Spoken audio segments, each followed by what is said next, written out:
that was me. I was always getting in trouble, but I didn't care. Yeah. Like, you can't mess with these kids that can't protect themselves or can't stand up for themselves. Yeah. You know, there was gang members in where I lived and stuff like that. They rode in my bus too. Oh shoot. And they actually shot me with the BB gun. Oh. Boy, I was trying to because there's other questions in there that I was like, ooh, he asked me that, dude. But I didn't even know you were gonna ask that question. Oh dang. So we'll just open it up. Yeah, I'm man. happy to have my big brother, Manong Eric Borja here, man. Thank you. Fully verified Ilocano.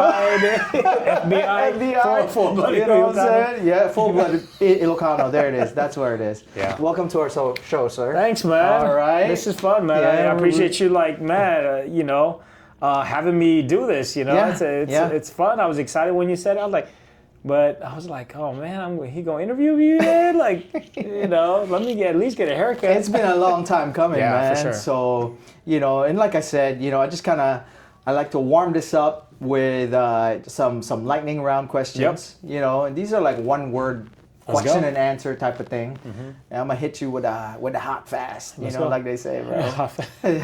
Hit you with the hot fast, So, anyways, man.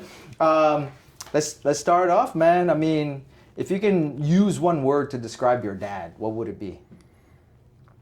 This might sound cliche, but hero. Hero. Yeah. Okay. Yeah. I love that. For a lot of us, it's same thing for my dad too. Yeah. How about for your mom? My mom, grit. Grit. Yeah. Okay. And we're gonna talk about a Patience. lot about that. I should say that too. Patience. And you've been blessed to still have them both around, both of them, right? yep. Yeah. They spend half and half time here. Yeah, a few months out of the year they're in the Philippines, but for the most part they're here. Yeah. They're here. Yep. Yeah. Spend time with the kiddos. I do. Kiddos. I try to, man. Sometimes we get so busy in our own families and stuff like that, but they're at that age where we got to spend a little bit more time as well. So yeah. but yeah. They're in legacy mode now for sure. For sure, man. And that's one of the reasons why I'm here working. Yes. Try to help them out. That's a lot of us try to do that. Good stuff. Yeah. You were raised in 3 worlds, man. Ilocano, Tagalog, and English. Yeah. What language comes out when the temper comes out? Me? Yeah. It's just English. I mean, it's Okay. English. I understand Ilocano very well most of the time, but when people when Ilocanos get together, it's like ooh, like my parents. I understand it, but they ramble on so fast. But yeah, it's mainly Ilocano. So you can pick it up, but can you speak it? Can you speak a little bit? If of I it? need to, yes. If you need to. If I need to, I can speak Ilocano. What occasions are that? When I speak to other Ilocanos, like older, grandparents and stuff like that. Okay. Or if I just wanna hide and talk smack about someone. But little words, little phrases here and there. We're gonna be kikiing and ha-haing over here a lot, man. So inside jokes. Yeah, man, for sure, man. What's the smell that puts you back into the province in like less than 2 seconds? I think the ocean. The ocean smell. Okay. Yeah. Okay. Because I think that's one of the things that remind me of the Philippines. So yeah. Yeah. Like the smell of like seafood or like the sea. Okay. That kind of stuff. Yeah. Oh shit. Yeah. All right. Well, we are seafaring people. Yeah. And that's like in our genes for like. And we live by where we live in the Philippines. We're not too far away from the ocean. Oh, okay. Yeah. That's Speaking of which, you just came back from Hawaii. Right? Hawaii, yeah, Maui. Yeah. So Nice. that was fun, man. That was fun, and I think we needed that. I needed that for sure. But we're gonna dive deep into that. Yeah. Yeah. Let's go. All right. And the best deal of your entire career or life in 3 words or less. The best deal. What do you mean? Like in what? The best deal you ever closed, the best deal, anything, life or family. I think the best deal for me Short sales. Short sales. Yeah. Okay. Okay.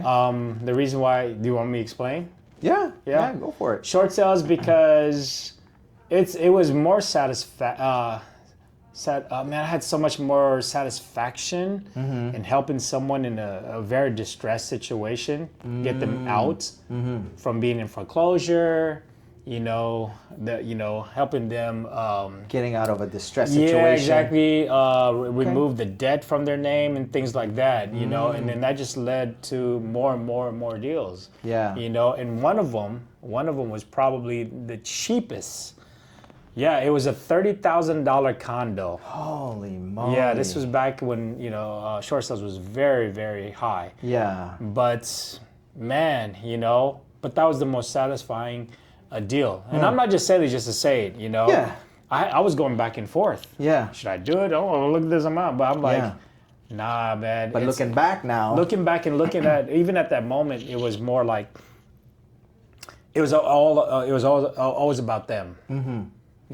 They're calling me. It was a referral. I'm like, I want to give them the same service, regardless of the amount I'm going to get paid. It was it wasn't much at all. Yeah. But it was think about it. Yeah. 30,000. 30,000. Like what short what could sale. you actually charge for that? But the funny thing is, like, when the bank tried to negotiate less, right? Well, most of the time they would negotiate. Yeah. But I didn't really care.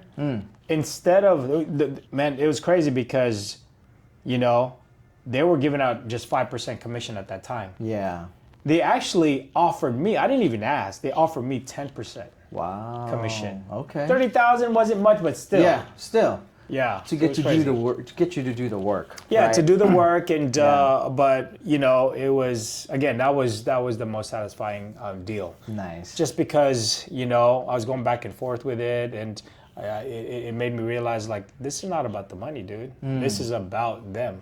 They came to you. You were referred to by another client that you'd help.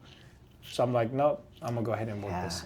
Those were some wild times, man. I mean, I remember us kind of going through some short sale deals too, co-listing. Just me kind of riding off of your coattails, kind of thing. So I could get some traction, under my name, type thing. Because I was just fun, looking man.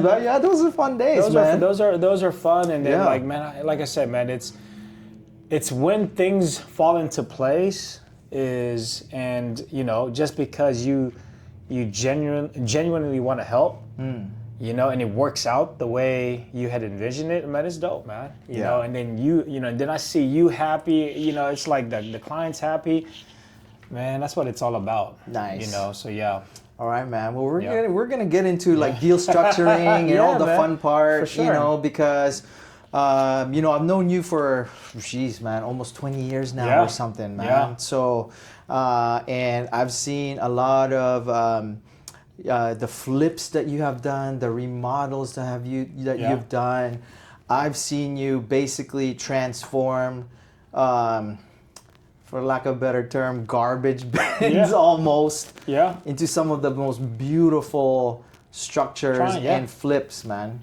And so, we'll just go into that, because I feel like one thing that my audience really appreciates is, what turns somebody into that kind of person. And that's what fascinates me as well, right? So take us back, man, to your early life, bro. Because you was born 1976. I was born 1976. Year of the Dragon, baby. Year of the Dragon, man. What up? In a house somewhere in the province in the Philippines, right? Yep. Take me to your earliest memories. What was the floor like under your feet? What was the sound at night? Cold. Cold. I just remember getting cold because in the Philippines, it's all tiles or like cement flooring. Some areas are bamboo, those kind of things. So it's cold, but you need it cold because it's hot there. Yeah. So yeah, I was born in the Philippines. My parents told me in the house, midwife. That's all they got, no hospitals, nothing like that. So you're a natural Natural. born? Yeah, man. Okay. No epidural, nothing like that, man. Yeah. It's a screaming and shout. I don't know. Maybe I'm sure that's what happened. But wow. Yeah. So all of us, my parents, we were all born at home. That's taking me to a scene like candlelight, kerosene lamp, freaking windows all open. Yeah. And, and Dad waiting over there. Right? You know what I mean? Until you hear the baby. They got the sage. Oh my gosh. No, seriously, yeah. That's what they told me. Fascinating. Like, hospitals were very far away. Yeah. So transportation wasn't as easy. Yeah. So yeah. Well, it was kind of in the sticks. Yeah. It sounds like almost, right? Yeah, you're probably about 45 minutes to an hour to the city. To the city, Yeah, no roads. Yeah. It's just all dirt roads. All dirt roads, yeah.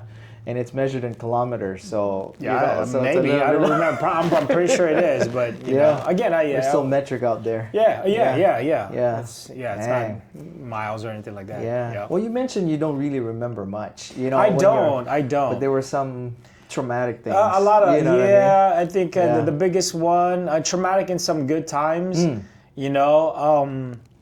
my brother passing away, that's that, but him also, some of the things I remember was him. Did he pass away at a young age? Yeah. He was only 9 years old, I believe. 9, yeah. Oh, man. I 9 did not years know old. that. I thought you were the eldest. No, I'm not at all. I thought you were the kuya. That's why you was like, There was 5 of us. I'm the 4th. 4th? Yeah, and then my sister. So I have a sister, then me, then my older brother, Roel. Roel is actually your older brother? Yeah, and then our other older brother, Eugene. Okay, And then our eldest was Genie. Genie, dang. Okay. Yeah, so with him, what I remember, again, him passing away, the look in my parents' faces when they came home. But I also remember him, making money, trying to make money, selling. At 9 years old? 9 years old. Wow. My mom used to make this thing called ice candy. Oh, yes. So, and he would have one of those styrofoam boxes, and he'd just walk around the neighborhood and just scream street hawker. Ice candy. Yeah. So people would pay like $1. Dang. Just one. For one of those. Yes. So I remember that him calling us to come home to eat, always coming, because we're always out there playing, being in the dirt, looking, So, but those are things in his funeral. Sleeping around his body. Yeah, in the Philippines. Sleeping around it during the wake. When he would passed away, so his body would be in the middle of our living room, and we slept around it until the casket was ready. 40 days or something? Nah, I don't remember. I don't know too much about but I remember that part. Yeah. And then us getting on a plane. Dang. No, those are the only things. Oh, and one other thing was I remember I was playing and some person threw all this sand in my eye, and my dad grabbing me and washing my eye out. Those are the only things I remember. Dang, bro. Yeah. That's a lot to work with. Yeah. I know, that's a lot to work with. And but that was for almost 5 years. That's all I remember. Wow. Yeah. So for you, 4 or 5, brother passed away. You don't mind me asking. You're sharing. Appendix. Oh, really? Appendix burst. Yeah. Okay. Yeah. I mean, the story was after he ate. That's why I don't try to have my. You hear these things, and so it was after he ate dinner, and he's out playing around. Oh. And I mean, this is the story I got. Yeah. My dad doesn't like talking about it, but then all of a sudden they see my brother laying down. In the back, and the only thing I remember from that was that, and then my parents coming home with that look. Oh shit! Yeah. Just Yep. ghastly. Huh? Yep. Wow. That was it, and we kind of knew. I I don't remember crying. I really don't. I think, but I do remember his funeral, and I do remember how there was a lot of people. So yeah. Yeah, first thing, I thought about when you mentioned that about him dying, not obviously you're sharing with us now what the circumstances were, but a lot of successful people, they tend to have some early loss. Yeah. You know, where it's either an authority figure or, you know, like a sibling. You know, guys I think of are like, you know, JFK and, you know, even Elvis Presley, right? Yeah. I mean, he had a brother that just passed away, and I mean, does he ever cross your mind? I mean, all the time. Really? I'm serious. On a day to day, huh? Yeah, man. You know, because you're always thinking about what if. Yeah. What could have been. What could have been. You know, how would we be different as siblings? Yeah. You know, would I have more nephews and nieces? That kind of stuff. Oh, yeah. We love a big family. We have a big family. You do have a big family, you know, yes. and so that kind of stuff, you know what I mean?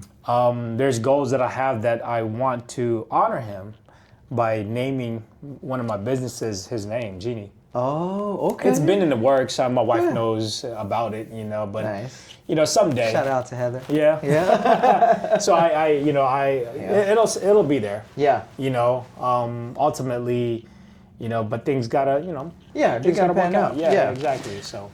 That's awesome, man. You know, you were sharing also that, you know, growing up, your dad was cutting grass. Yep. Was that already here, or was that here? Oh, that was here already. Yeah, okay, in the United States. You don't need education to learn how to cut the grass. That's true. That's true. You know what I mean? Even though AI right now, they got like them, they're mowing thing. So I don't know how that's gonna folding your clothes and everything, man. Exactly, man. And mom was being a babysitter, right? Babysitter, and she worked at a kind of like a filer at a bank. Oh, yes, yeah. yes. And she worked early mornings before the bank opens up, especially on Saturday. I remember her bringing my sister and I, you know, because to work. Yeah, to work. And so she left us in the car right next to the window of her office. So she could keep an eye out. Keep an eye, yeah. Dang. So she would, yeah, exactly. In the early morning, but she was only there for a few hours. Okay. And she didn't want to be alone. Yeah. You know, so she brought my sister and I there, and then we just slept in the car, and then we'd get up and just, you know, like, oh, hey, there's mom, Look you know out. what I mean? Yeah, and so my sister and I would just hang out in the car. That's crazy. In our van. Yeah. You know, but next to her window. Yeah.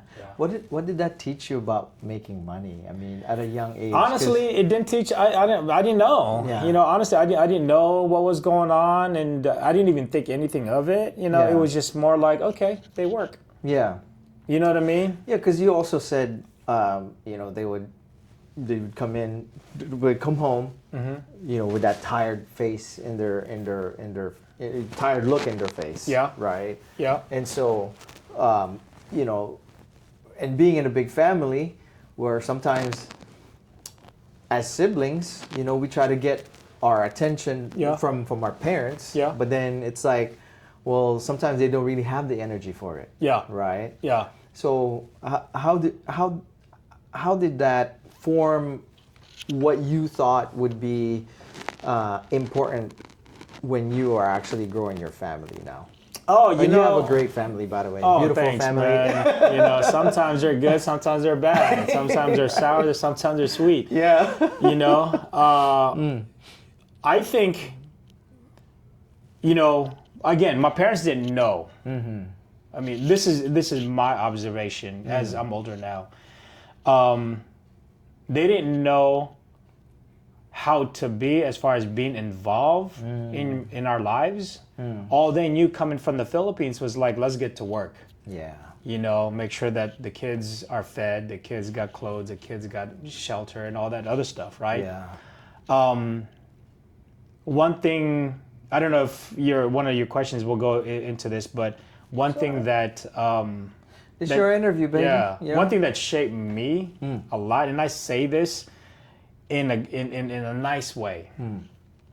My parents were not as involved as far as like the activities that I did, at least when I played sports and, you know, in high school. They've only came to one of my games, you know, all throughout high school for both sport, you know. But prior to that, you know, my mom and dad would come to like my little after school like activity, like, you know, like a spelling bee contest or whatever it is. Okay. But as we got older, for me at least, they were never around as far as like supporting me in my sport, you know, but only one time. But that time that they showed up, I had the most exciting and I was so excited for them to be there. That emotion that filled me up, you know? And so I finally said, that's how I want my kids to feel every single day. You know, so them being not there made me a better parent. Wow. Yeah. So because now I would say 99% of the time I'm at my kids' activities, sports, school functions, whatever it is. That's amazing. And I would work around their schedule because I've always wanted to make sure that they have that feeling that I had that one time. Dang, man, that's so impactful. So when people say about with my dad, that's why I still say he's my hero. Not just he was a hard worker for sure. Yeah. He still is, but because those things that he didn't know made me a better person, better dad and father or whatever it is. You know what I mean? What do you think it was that actually made you make that connection? Because you know it could go either way, right?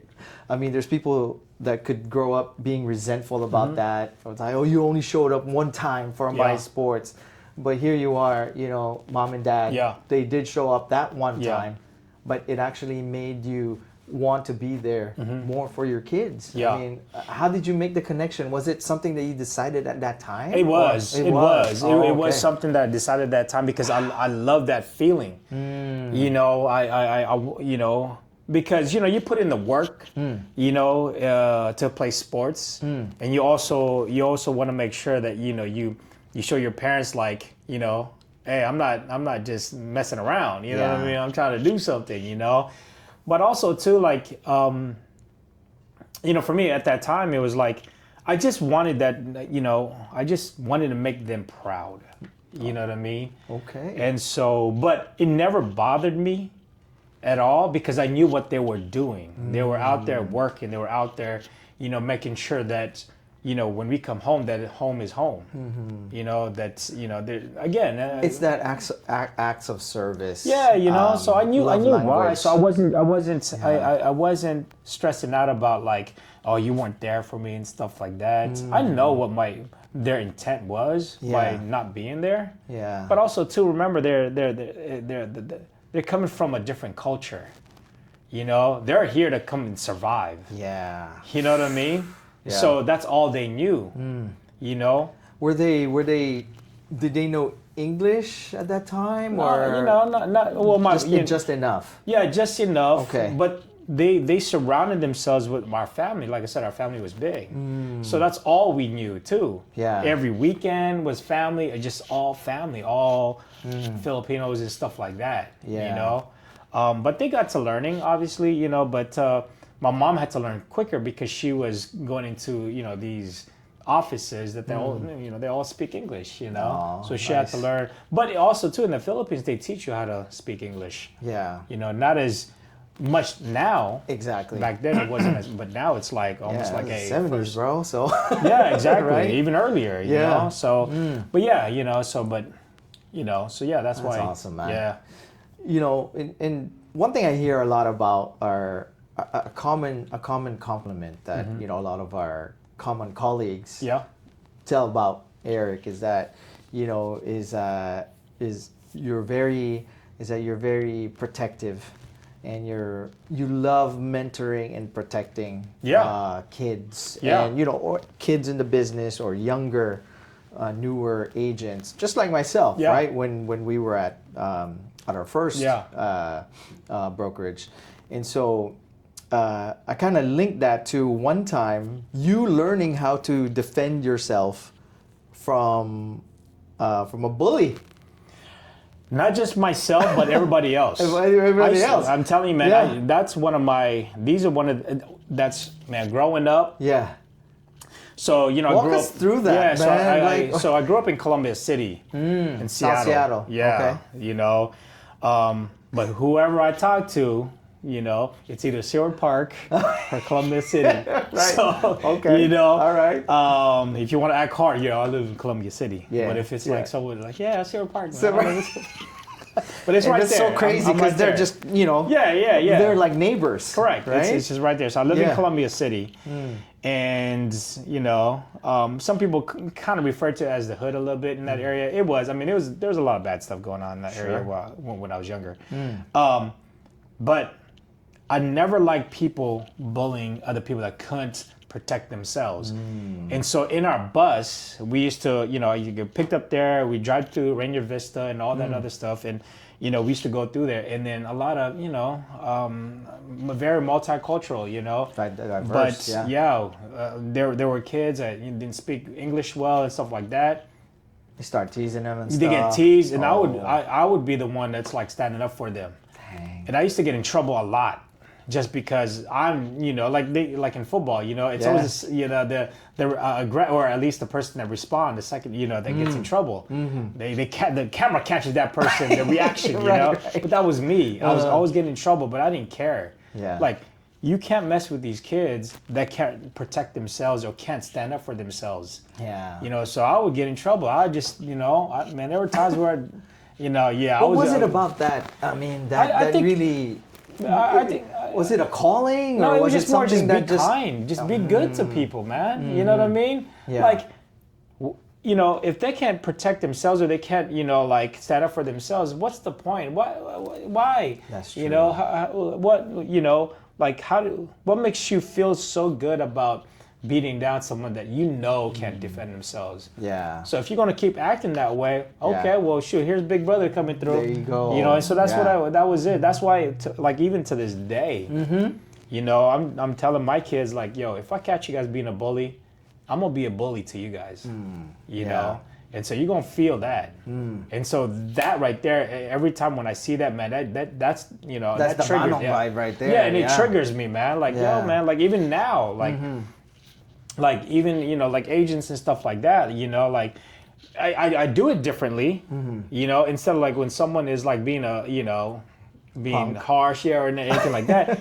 I'm not, obviously we're older, you can't go out there and start beating up on people, you know, but now you're talking to them in a kind way, in a way where it's like, yo, that's not how we do things, you know what I mean? But it's not so much of like, I don't want to call them out, but treat them in a way where they should be treated. Exactly. Yeah. You know, and so then mutual respect. Exactly, man. It's all about that, you know, and so that and then it makes them think, because hopefully that they're mature enough to understand what you're trying to do. Yeah. You know, it's like, hey man, you know, we good. You know what I mean? And so I mean, it's I think it's also something that's like different, you know, with growing up Gen X. Yeah. And what it is now, where we're a lot more mindful now as a culture than we were back in the day. I think so.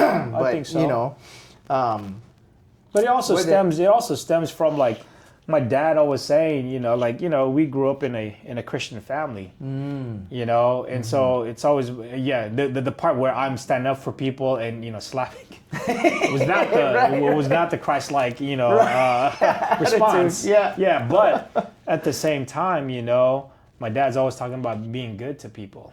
You know what I mean? Always do what's right, you know, in a loving way. Yes. You know what I mean? And so I think that's where it stems from too. You know, like everybody should be treated right. That's true. You know.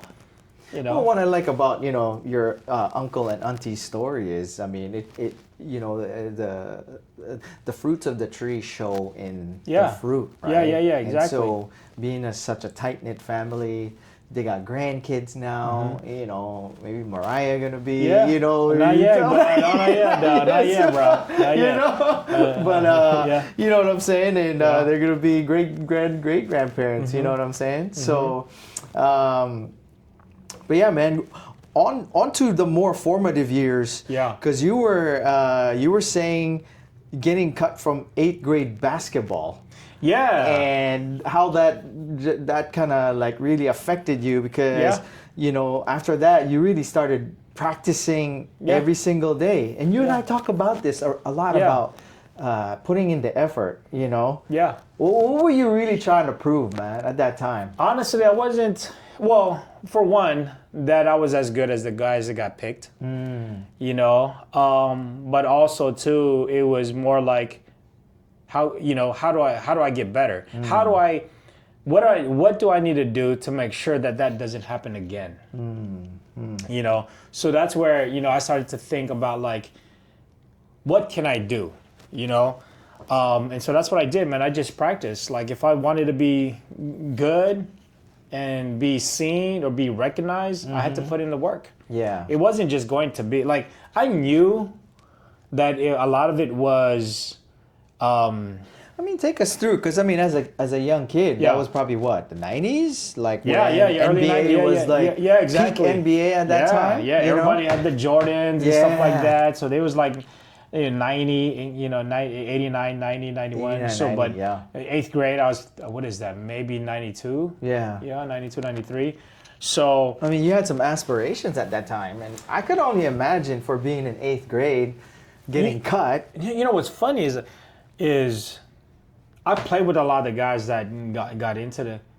It wasn't more I got cut. It was more of like I didn't make it. I wasn't good enough, you know. But I saw that there was a favoritism, because what I found after the team, because I played with all of them during recess, whatever, right? Yeah.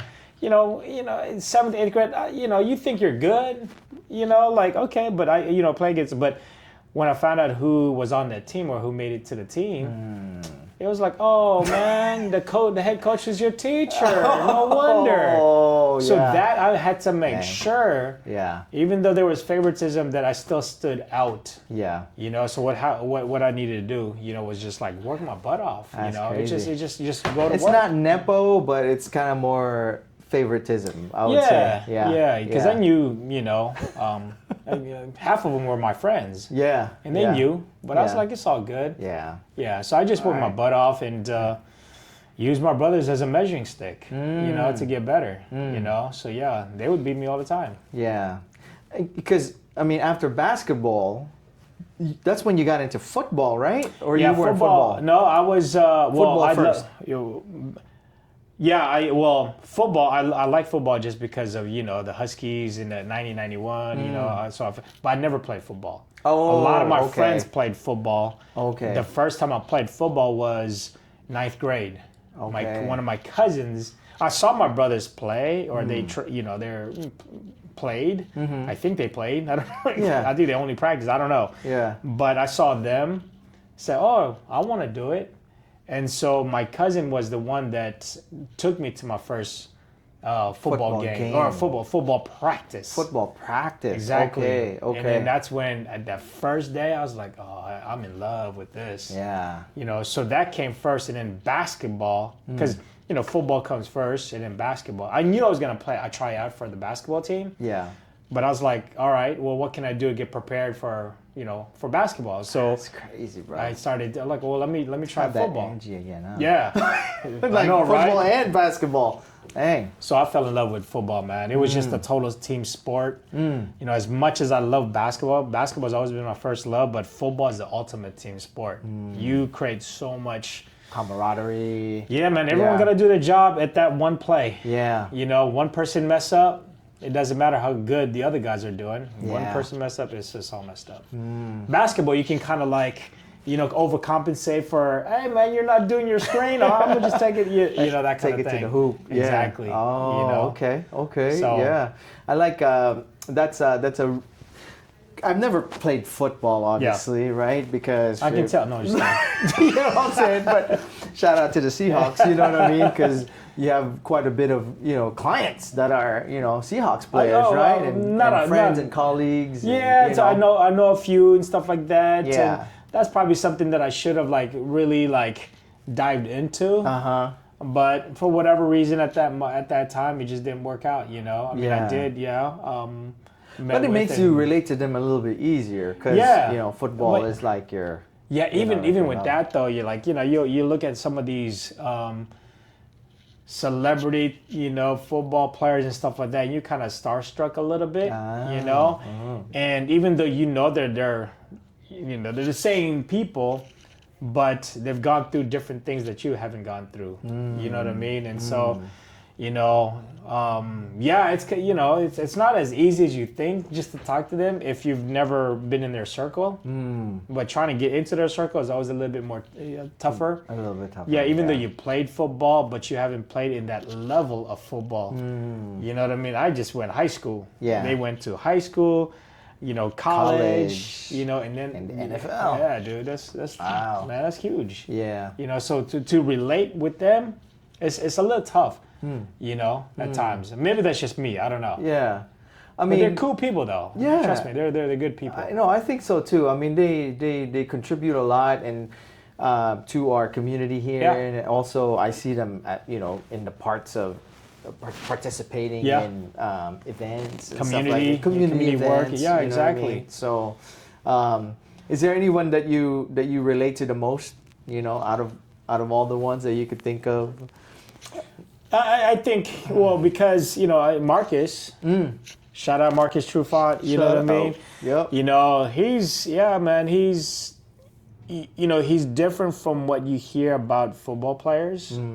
He's down to earth, man. It's just, he treats you, he's that guy that's like the one that just recognizes you or just acknowledges you first. Wow. You know what I mean? You walk into their house, or you run them into church, or do you No. So my wife and his wife used to go to school together at Renton. Oh. Yeah, so they kind of, stay Hang out connected. the same circles. Yeah, exactly. And so that's how they, got connected, and that's how. And then their daughter. And my daughter kind of grew up together because they're both pregnant at the same time. Yeah. So yeah, that's where.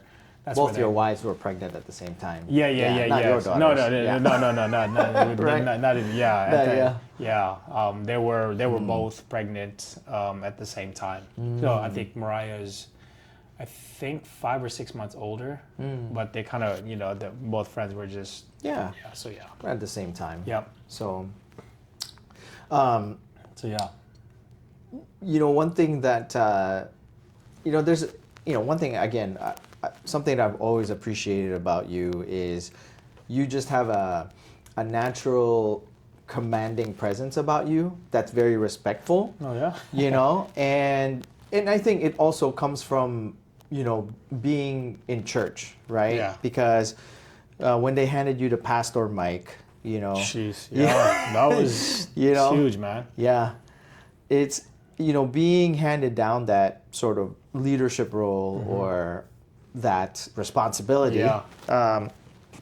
What was the exact moment that you stood in front of those kids and you realized you weren't just a kid anymore?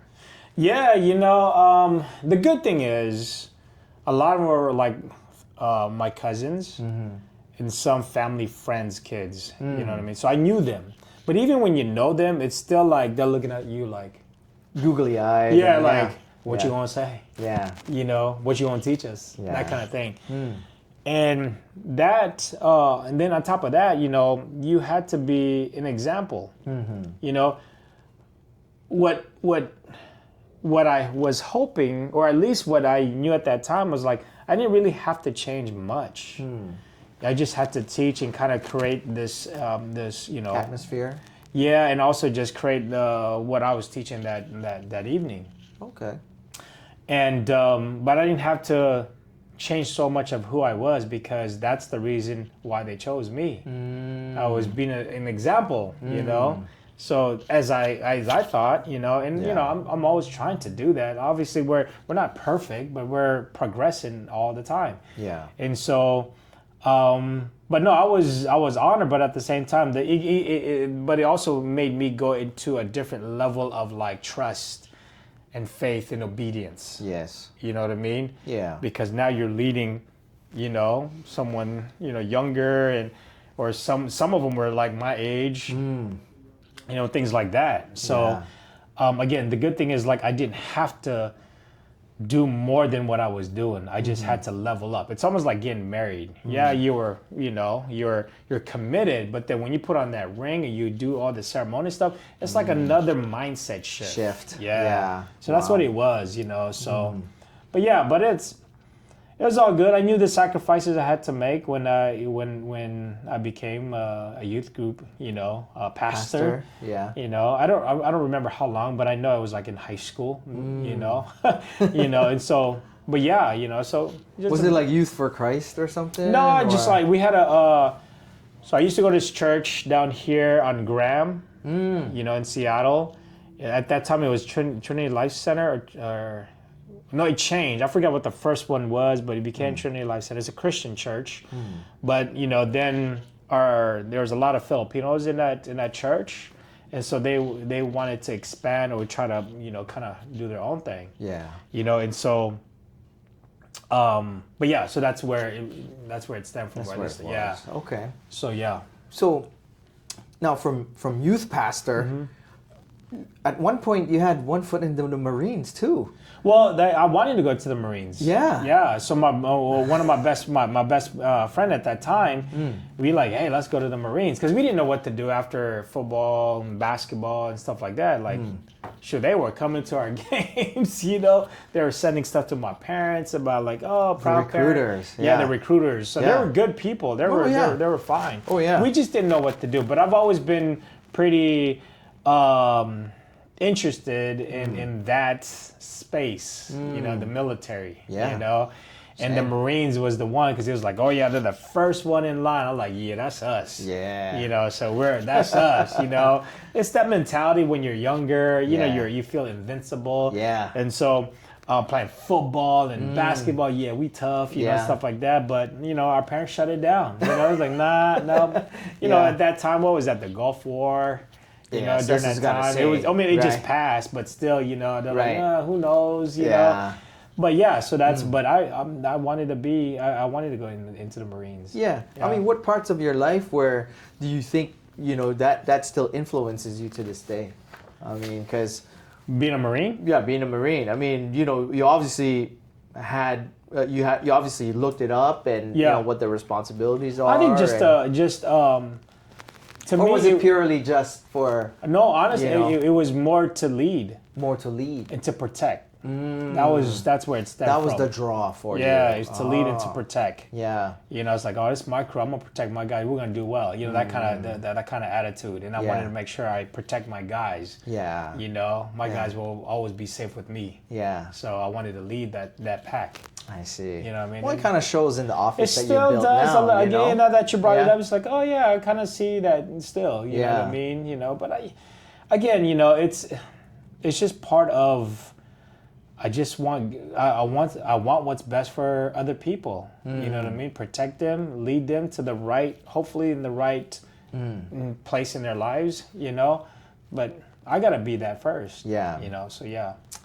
Growing up in South Seattle, man, did you ever run across or come across, some more of the naughtier kids? Yeah, I have, man. I have. Like I said, there was gang members in where I lived and stuff like that. They rode in my bus too. Oh shit! And they actually shot me with the BB gun. Oh, we were just standing. No, they didn't shoot me. We were just standing there. I remember they got suspended because they got into a fight in a bus. Oh, in our bus, yeah. And but and then we were waiting at the bus stop. Let me tell you, they rode in our bus. We had the same bus stop. Their house was right in front of, or our bus stop was right in front of their house. And I remember I felt a sharp pain in my back. You're like, I was like, oh, dang. And then I hear them laughing. Oh, dang. They got suspended, so they're at home, and they were in their attic. Oh, yeah, just and I looked up. Yeah. Oh, dang. And it actually poked through my shirt. Wow. And it got stuck because I rubbed it off. Oh, snap. Yeah, I rubbed it off my skin. That's crazy. Yeah, and I looked up there laughing. You got him, you got him. I remember that, man. I was like, man, I remember I'm gonna get that. you. Yeah, and then we hid. Oh. And we were hiding, we were hiding until the bus came. You know, and they were still trying to shoot us. Oh shoot! That's crazy. Yeah, I mean, yeah, man. There's other gangs up the street from us. But we were able to befriend a lot of them. You know what I mean? They're just some hard. You know, you're gonna have some hot heads. Yeah. You know, they don't care, even though they see you every day. Yeah. You know what I mean? Like, dang, man. Yeah. So yeah. Did some of them become your lifelong friends, or are well, they? A lot of them, a lot of them became druggies and you know went to jail and. Some got shot in our backyard, and yeah, dude, it was nuts, man. Yeah, you know, living in that place. But the thing too was like it felt it was like normal kind of, you know. So it wasn't like it wasn't like something like you had to be like afraid of. Yeah, or something. you still walked around the following day. You know what I mean? Yeah. You still walked around the following day like nothing happened. That's so crazy. Yeah, man. right. It's crazy like that. Well, because, you know, you would think, you know, obviously you came, you know, from a third world country like I did, right? Yeah. We're both Filipino, we're both from the Philippines. But, you know, I would be in the middle of that and be feeling like nervous, right? Because, you know, there's, in the Philippines, man, especially near the city, there's a lot of noise. Yeah. You know, dogs barking, people screaming in the middle of the night, you know, stuff like that. But when you're here, while you were here in America, it didn't feel like, it just felt like normal. It was normal. You know? It felt like it was the norm. You know what I mean? You hear, you know. It's just fascinating to me because it's, you know, for what a lot of people might consider like something that they could stress about. For you just felt right at home. Yeah, you know, it's. What do you think that was? I mean, what made that just, or what made it feel just so natural and not something? We didn't know any better. You didn't know any better. Wow. You know, well, you know, where else were, you know, for me at least, you know, again, I don't remember a lot about my growing up in the Philippines. So I didn't know what that was really like. Yeah. Then coming into here, you know, that's all I saw, that's all I hear, and you know, it wasn't like every day, but when it did happen, it was kind of like, okay, you kind of like, everything good? Yeah. You know, like I remember hearing gunshots, and one of the kids, actually, I think one of them went to school with my sister, you know, like in our alley. I remember, you know, he was only in 7th grade. Paralyzed, paralyzed. Oh. And all we hear was, like, man, I remember I was doing my homework and I hear this, shot. Yeah, no, it was a lot. Oh, dang. And I looked up and you see flashes. Yeah. Dang, it was at nighttime? Yeah, it was probably like 8, 9 o'clock at night. Wow. And then all of a sudden you hear the car peel out in front of our house. And we're just like, oh, shoot. Talking. Yeah, and then, you know, our neighbors come out, you know, everybody was like, and it's funny because we used to talk yelling at, you know, out of our window. Everybody okay? Oh, wow. Our next door neighbor, a good friend of ours came out with, you know, their strap, and other people came out in their strap, and we're looking, and what do you know, he's right there in our alley. You know, just laying there. Yeah. Crazy, man. Yeah. Crazy times. Yeah. Was that part of the reason why you got so protective against bullies, and like, because you would say bullies would really bring your temper out? Yeah, that I couldn't really like. Because that was a kid. Yeah, you know that was a kid. That right there was, you know, there were some bullies I didn't want to mess with. So let's put that out there. Yeah. You know. Yeah. You chose your battles. Yeah. I'm gonna choose. I'm gonna choose this one over here. You know, not the one with the BB gun. Right. Okay, but those kind of things, you know. But I don't know. Like, you know, it was just, I just didn't like it, you know. But that kind of stuff, I wasn't messing with that. You wasn't messing with that. No, dude. That's. You know, I'll stay in my lane. Right. Yeah. You know. I'll take care of my kids. Yeah. You know. Well, yeah, like you said, choose your battles. Right. Shoot, man. So this year, man, I mean, you're turning into The big 5-0. I know, man. Yeah. Dang, man. Not even a day over 35, bro. I swear, man. Whatever, dude. That's always keep it clean, keep it fresh. If you could go back and tell yourself one thing, the day that you got your real estate license, what are some of the things that you'd actually change, and what would you let yourself walk away from, or walk into anyway, because the pain was the actual lesson? Getting into real estate, I don't know if this is answering your question, but I never knew I was going to be in real estate, for one, but I remember wanting to retire early. Oh. And I remember wanting to retire early, wanting to retire my parents, because when I was in high school, remember that part about like they were always working, okay? I started to understand how things were at that time. I started to figure out like, okay, that's the reason why. You know what I mean? And so for me, it was like, all right, I need to find a job, Because I used to have friends in middle school that I used to go to their house, in Ballard, like, whoa. But I didn't know. They're like, bond. Yeah, I didn't know what the difference was. Those kind of. I never thought about that. Yeah. They had all the nice shoes, they getting dropped off in nice cars. So I didn't know nothing about that kind of stuff in middle school. High school, I started to understand. Like, okay. So my parents. When you say that, it's not about the life, right? It's just about. Yeah, was it kind of like something about the real estate business, or just? No. Just So leveling up. Yeah. So what happened? So no, real estate. I didn't know nothing about. Okay.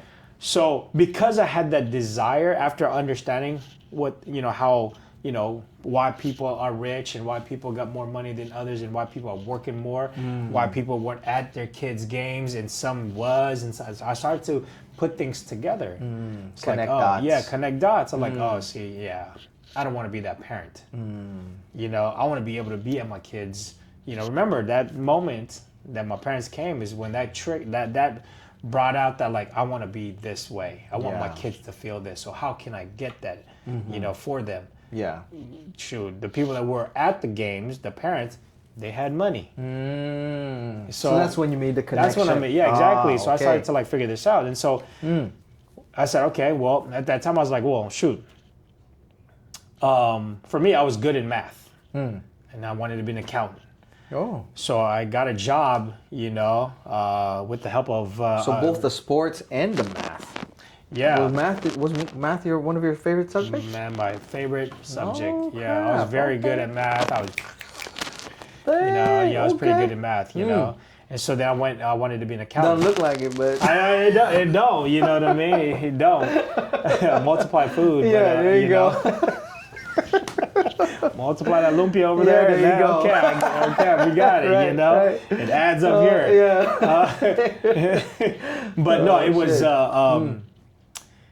because I wanted to retire early, get my parents. I know why my parents are always at work, why they couldn't be at my games, and I said, shoot, I need to find something that I can make money, real fast. So I got into Amway, I got into all these multi-level marketing, MLMs and stuff like that. Yeah, and all that stuff, because I wanted to get there.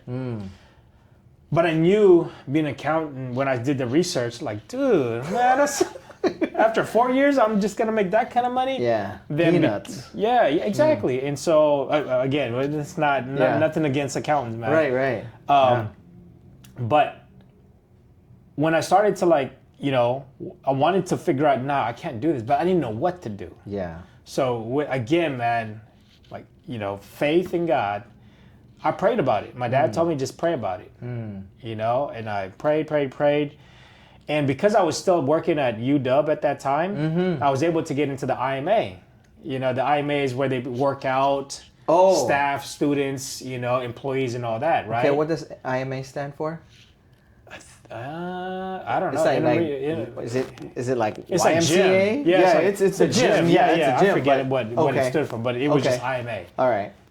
So I never went International. something like that. Yeah. So so I'm there, like, just working out. And I used to meet all my friends to play basketball after. So I worked there. I ended work, carpool.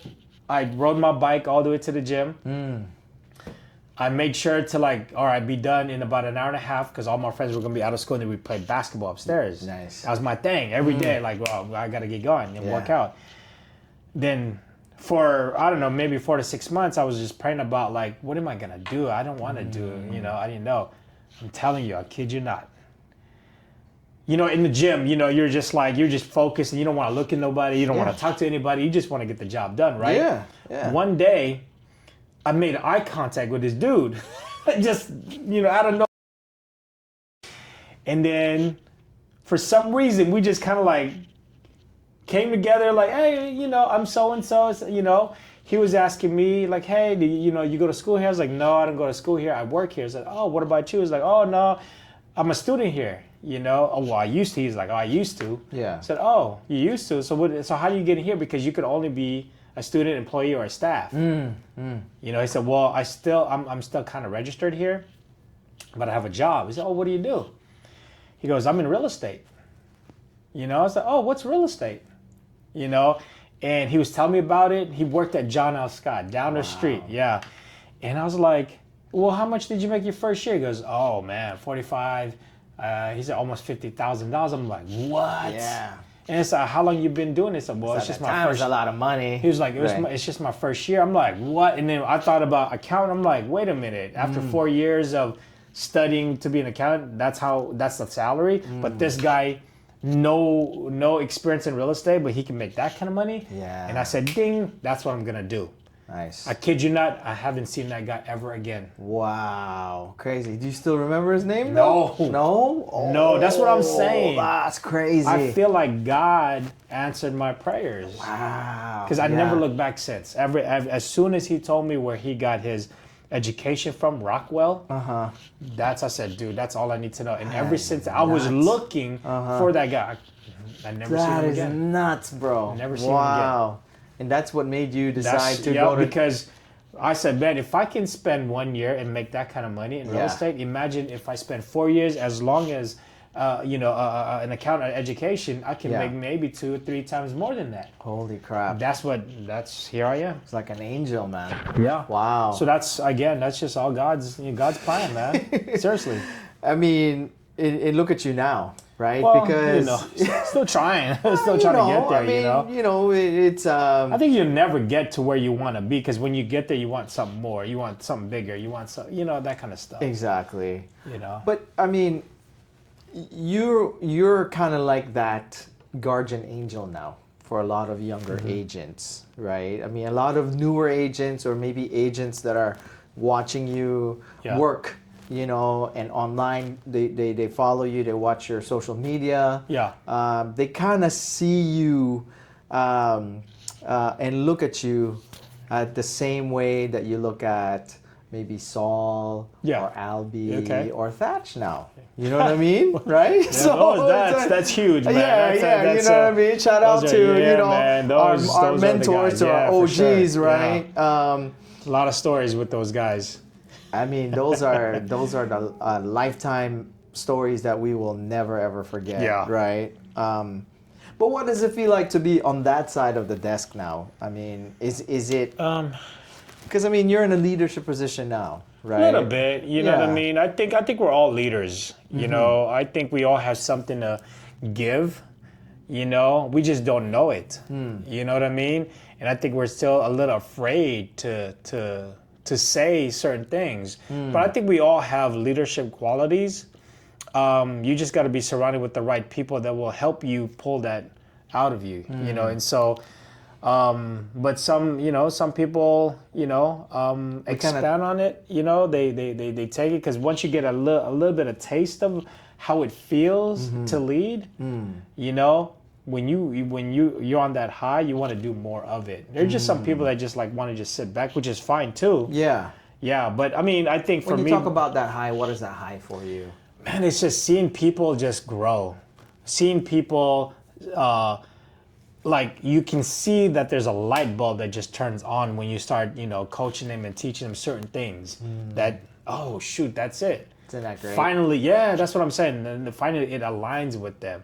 And so that's what, for me, that's what keeps me motivated and inspired to just try to be just a shining light to someone that gives them that permission, gives them that like, okay, to like, oh, I could do that too.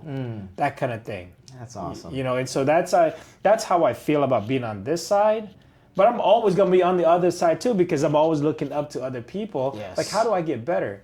But it's not always about the people that are better than you, because you can also learn from people that are still like in the trenches. In the trenches. That's what I'm saying. You know, that are in their journey. Yeah, right? yeah, man. That's what I'm saying. That's why I love just having every type of I like this melting pot of people, because not only do I learn from guys that are way more experienced, but also new people. Man, like, you know, you can learn from a lot of young guys that are, you know, young that know more about the technology and all this other stuff, how their brains are thinking, you know, those kind of things. Like we're all different. Yeah. You know, so we kind of touched upon it earlier. You know, where do you think vulnerability comes into play when it comes to having the ability to learn? Always knowing. I think to me, it's always knowing that there's more there's more for you to improve on. You know, being humble about like, I don't know it all. So, but the only way that, you know, someone can teach, you know, or you are able to teach them is you have to be vulnerable about how you feel. You know what I mean? Because it's hard for me to teach you something, right?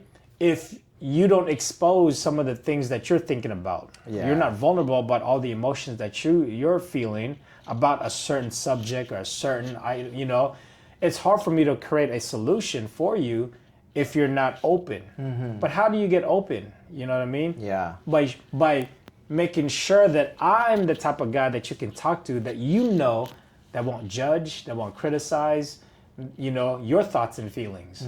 That's the only way that you'll talk to me about those things. And so when I'm able to provide that for you, that thought, then it's easier for you to talk to me and give me everything I need to find a solution for you. I love that. You know what I mean? Because it's being able to create that space. Yeah, you have to. Yeah, of mutual trust. Yeah. You know, there's that mutual trust, and at the same time, you know, kind of giving advice and being coachable. It's like two sides of the same coin almost. Yeah. Right? Because we need to have the awareness enough to understand that, you know, the people that we're coaching, they're going through some certain things as well that we probably could have, you know, or would have, or are going through, you know, in life. Yeah. And just being able to share that and curate that for them. Exactly. Yeah. You know who, you know, where I learned that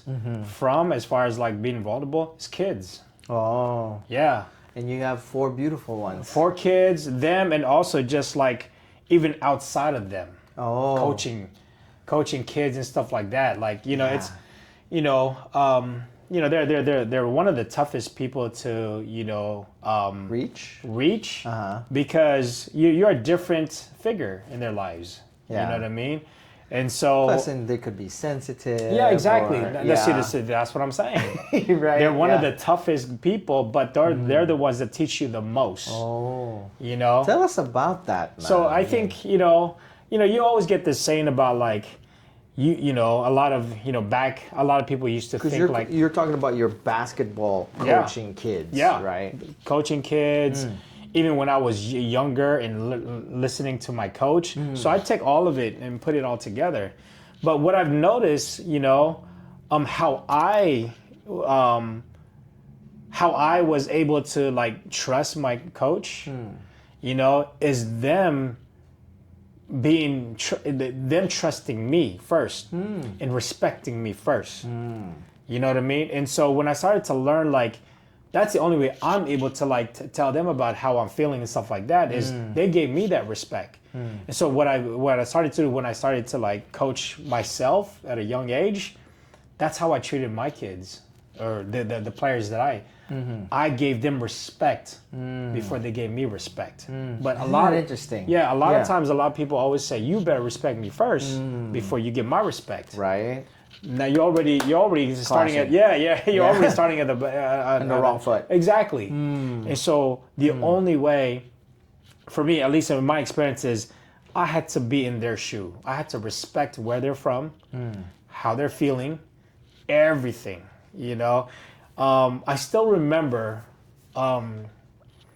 There was a kid in our class. I forget who was in my class. One of my good friends, but I was in this class, and there was this kid, you know, that was always like, he was very quiet, and I used to, you know, see him in the hallways, and this is probably when I was a junior or senior in high school, and he would always very timid, and every time he looked at me, you know, he'd always do that like kind of look stuff, away or even look down, or even in the hallways. So and then finally we got a class together, you know. I was like, oh shoot. And then one day, teacher was like, hey guys, let's, you know, partner up, you know. My friend that was in my class wanted to partner with me. I said, nah, man, I'm going to partner with a home dude over here. Okay. Right? Because I wanted to know, what is going on with this guy, you know? I always see him, he's always like, yeah, man, always trying to say hi and stuff. Yeah. And so finally, he was like so surprised that you know. You even picked him. Yeah. He was so surprised, like, and he was like, me? Yeah. I was like, yeah, man, dude, come on, let's, you know, because he was always like by himself. So I wanted to, like, again, that bully kind of thing kind of came out of me, or not bully, but like the protector.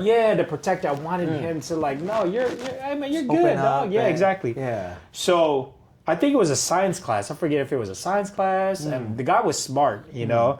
So every time we spoke, it was one word answers. I'm like, all right, but as time went on, he started to open up. Oh, nice. In high school, I had earrings and stuff like that. He got pierced all this, you know, and he was a little bit more talkative. I remember, bro, you had them like, you know, studs, man, at one point. I still got, man, this one hurt. Oh, shoot. Finally, like, then I see him in the hallway, and then, you know, as time went on, I started saying, hey, what's up, man, so-and-so, and then he started to open it, like, oh, you know, first it's like hi, and then now he's like a little wave. Yeah. Right? Then all my friends started saying hi to him, and then, man, it was just like at the end of that quarter, man, he was just like, he opened up. Man, I'm so mad that I'm so mad that I forget his name. You know, but obviously it's been more than 30-something years ago. Yeah. But I still remember that, you know what I mean? And so, but what I did was, like, I wanted to be in his shoe. Like, what are you thinking about? You know what I mean? So just little by little. Yeah. And so, but then he started to talk to me, tell me about some certain things. He got very open and very comfortable. Again, I remember him asking me how to get my earrings, and then all of a sudden they're like, "Dude, you got earrings?" I was like, "Yeah, boy." You know, it was so fun, man. But that's how, like, you get someone to open up, like, you know. What was the most fulfilling part about that for you, man? I mean, because is it the imparting of confidence, or was it just being able to let, you know, that person grow and all of that? You know what I mean? All of that, because what I wanted to make sure is I wanted him to know that, man, you're fine. You're like everyone else. And then you can talk, you can say hi, you can do all this stuff. Yeah. We're no one better than you. You just need someone to expose who you are. You know, and so that's how I thought about it. You know what I mean? I'm not telling him that. Yeah. You know? But just through your actions and just by giving them attention and, you know, a little bit of words of encouragement, just hanging out, being you, you know, you get to impart that. Yeah, and that's what I'm saying. Everyone has leadership qualities. Yeah. You just need to find someone that's going to expose that or open that up or give you the green light that, hey, you really do. Yeah. You know, so I'm hoping, I wish I knew who he was. Yeah. Or at least know his name so I can look him up. You got all these angels around you, man. Yeah, so I'm hoping that he's, you know, obviously doing it well, and who knows, he might be might see this. Yeah, he might see that. Hey, what's up, me, bro? Man, you know, Cleveland High School. Yeah. You know, so science class. Yeah. But yeah, man, you know, and but that's what I'm saying about, like, that's how you get people to open up. That's how you get them to, you know, it's almost like what God teaches about, like, you know, before you can lead, you have to follow. So that's how I looked at it. I had to follow. So I had to give them respect first. Yeah. And so once you get their respect and trust and loyalty, now you can lead them. Yeah. So anything you say, you know, they trust. Yes. You know, and so that's who's that for you right now in your life? Is there anybody in your life that is kind of doing that for you right now, or is there anybody that you wish, if it was, say, like, as far as just being that confidence giver, or man, if there was anybody, who would it be? I still look at my dad, man. Really? Yeah, and the reason why is because he's instilled in me to always trust God. You know, growing up and always like looking at like life itself, you know, and so he's always said, like, when, you know, obviously, you know, when I remember, you know, in Ilocano, anak, you know what I mean? He used to say it all the time, you know, there's going to be times we're not going to be there physically, mentally, spiritually, and stuff like that. And you're going to feel like there's no one to turn to, you know? But always remember, God is there all the time, you know, amazing. So he's always going to, you know, so whenever you feel that way, that's who you talk to. Nice. You know, so, but I really like putting all my trust, you know, obviously, like I said, man, there's still a lot of stuff that I still need to work on. Yeah. You know, as far as but I mean, going back to God, I mean, who's more limitless than that? I know. Yeah, yeah. And the way I think about it is, it's almost like when you're in a tough spot, you know, you could either think that, you know, that he's against you, or you're against God, or God's helping you. Yeah. And it's such a small shift that it is, whether it is. Yeah. but it decides so many things for you and how you're going to operate. Yep. You know, and you know, I think we all go through our phases in life where, you know, we'll be feeling rebellious, and we'll be feeling more faithful. Oh yeah. I can tell you what, it's a lot easier when you're faithful. Correct. Right? Correct. Oh no, for sure, man. You know, it's and shout out to Uncle for, you know, for really imparting that in you. Yeah, my mom and dad, you know, like,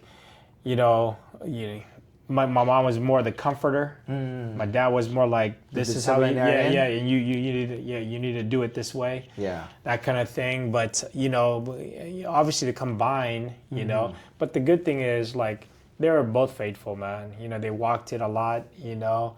Again, we're not perfect. We're just progressing every single time. And that's not just in faith, but in life itself. Yes. You know, when you're able to know that there's always room for improvement, you know, you stay humble and you stay learning, you know? And so for me, it was like, I'm always going to figure out, like, how do I get better in my spiritual life, in my health, in my fitness and all that, friendship and all that. Yeah. You know, when you have that mentality, you know, it keeps you humble, you know, but it also helps you grow faster, you know? And so, like, I mean, for me, like I said, man, you know, more and more now, it's like, I trust God, you know, for everything that I do, man. There are times where it's like, I turn away and not listen, and you get into your own feelings and stuff like that, right. You know, but man, he's always there. That's when I finally realized what my dad was saying. Like, he'll never turn away from you. Yeah. You know, he's always going to be there whenever you need him, regardless of how you feel about him. He got you. It's such a small shift. Yeah, I mean, it is. It's small, but it's so grand as well too, right? Because, I mean, you're thinking one way would make you just see all the possibilities and all the solutions. The other would just make you feel like, you know, why? Like, you know, or, you know, like, just down on yourself. Yeah. You know, or whatever. It's easy, man. It's easy to feel that way. Right? Yeah. Especially there'll be times. I mean, you know, will you be staying up at night and you're like, you know. I've been there. Right? And I was there a couple months ago too, I'm telling you, man. Yeah. You know, so but man, at the end of the day, man, like, man, you got to have faith in something. Yes. You know. It's so important. Yeah, and it's very difficult to, you know, go through life without knowing that there is a higher power. You know. But also too, man, surround yourself with the right people, because it's also very difficult. Whether that's like, you know, listening to a podcast, listening to a YouTube, listening to that, you know. But you also need that physical interaction with people that get it. Right. You know, sometimes they may not. Yeah. You know, but you still feel their energy.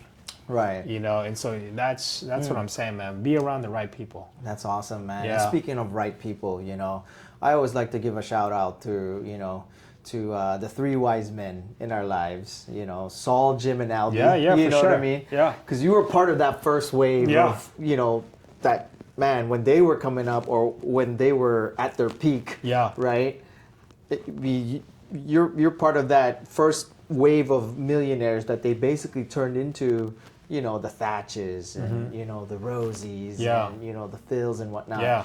Is there something that, if you could give a shout out to them right now, or that you feel like you haven't been able to acknowledge with them, is there something that you'd like to say to them? Yeah. Okay. So first of all, Saul. Saul has been that, he's the one that opened up my eyes as far as goal setting, and believing in your mindset. It's huge. Yes. And to this day, I still write goals because he used to meet with us individually to write out our goals. And man, that's something that I'm doing now with my own kids, because when I finally realized how important that was, even though at that time I was just, okay, we'll write it. Right. We'll write it. Just careful. But I know how important it is, because the times that I really was intentional about, like, all right, these are my goals, man, it really happens. Like, you really have this inspiration of, like, I'm going to get that. Yeah. But one thing he did too was, like, goals are just, you make sure that the goals have emotion behind them. You know what I mean? So you have to be, there has to be emotion attached to those goals. It's not just, because if you say, like, I want this car, right? Okay, you get that car, but there's not a lot of emotion. Yeah. Because I've been there where, like, I've always wanted this car. I get it, like, and then you get it, and I'm like, that's it? Right. There has to be more to that, So he, one thing he said was just like, make sure that emotion is connected to your goals. Because if it isn't, it's easy to, like, not be inspired by it. Yeah. And he's walking proof of it, Oh yeah, for sure. Yeah, exactly. He built out North Renton Highlands. Yeah, the dopest offices. The dopest offices, and also his new construction project when he was working on Renton Highlands. Yeah, that place is different now. Oh yeah. Yeah, when we were up there, it was just a lot of land. And a couple of the other communities. It's a lot of land before when we moved up there, and now it's like just a big community. Yeah. One thing I will always remember about Saul is lake time. His what? Lake time. Oh yeah. When he goes, go to the lake. Just that's what I'm saying. Drain it out. There's so much more to say about Saul. He got so much knowledge. He got so much, and again, he's living proof of what he says. Yes. And so, like, I mean, that's just one small piece of what I've learned from him, but that is something that sticks out, out of all of them. Nice. Albie, Shout man. out to you, Saul. Yeah, Saul, man. Thank you, man. I know you're kicking it as a, retiree and there stuff you like go. that, being a grandfather. Being a grandpa. Yeah. But Albie, man, I remember Albie, when I was new in the business, and I was 21, 22 years old. Young buck. And I remember he invited me, to go watch him coach his kids baseball, Rainier Playfield. I remember, and I when he was our coach, and I was watching the bleacher with Vicky. Nice. Vicky. That hit me because I was like, that's how I want to be as a father.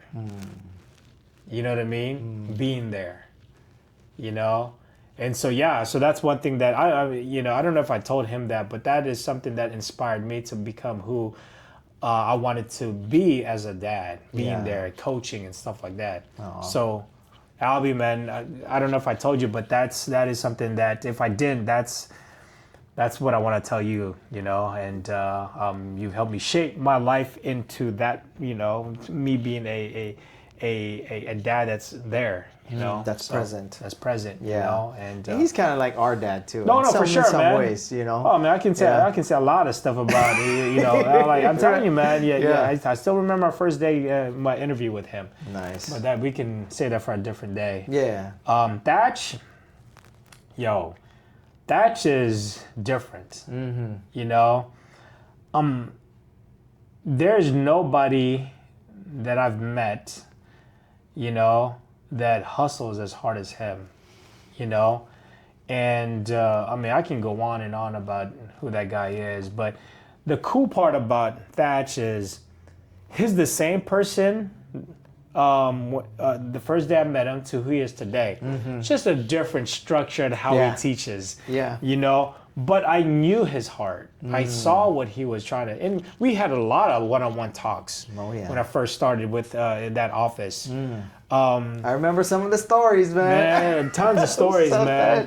But I remember one.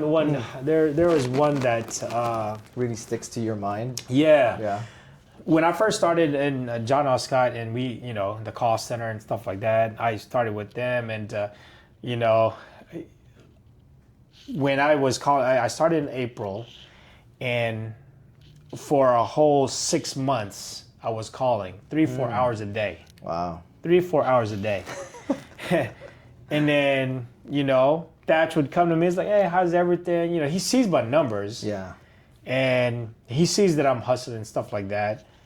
And he goes, Eric, I'm telling you, man, you know, you got to just keep going, you know, because a lot of times we don't know when it's going to overflow. Yeah. Zig Ziglar has this, you know, that, what is that? 3 feet from gold. Yeah, that, and also like he was talking about like pumping the well. You know, you're pumping as hard as you can. Right. You know, but there's nothing because you coming can't out. see the water from under the exactly. ground. Yeah. But once it overflows, you only need to just keep pumping. You know, so Thach was kind of like that's what he was saying. Is like, Eric, I mean, you keep going, because all these reps that you put in, you know, is going to result in success. You know, and so and that stuck in my head. And then all of a sudden, from I finally got a listing in October, and it was I remember, fall. man, wow. a long time, and no check, you know. And I remember, man, it was a canceled expired listing, a condo right here by Valley Medical. Oh, wow. Man, I was fighting with this seller. Oh, the seller. It was a seller because he wanted $94,000. And I was like, 89,000. I was like, all right, never mind. Let me get my first listing. So we you know, I got a $94,000 listing, a condo listing, my first one from just calling. Wow. Right? And then from that moment, from October to December, I did like, I think I did like 16 deals. Wow. Yeah. Just nice. off, you know, not all from calling.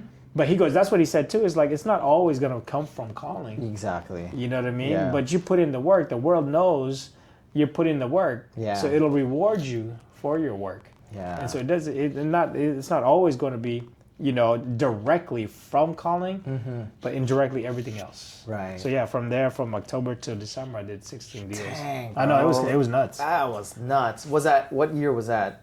Oh, 99. 99. Yeah. 1999, bro. Yeah, 99. Just before Y2K. Yeah, exactly. That's 99, crazy. yeah. So Yeah. that and boom, they just start growing and growing. That's crazy, man. Yeah, That's so, too, man. yeah, That's looking good. He's slim right He now, always bro. look good, man. you know, he so, got the same body. Yeah.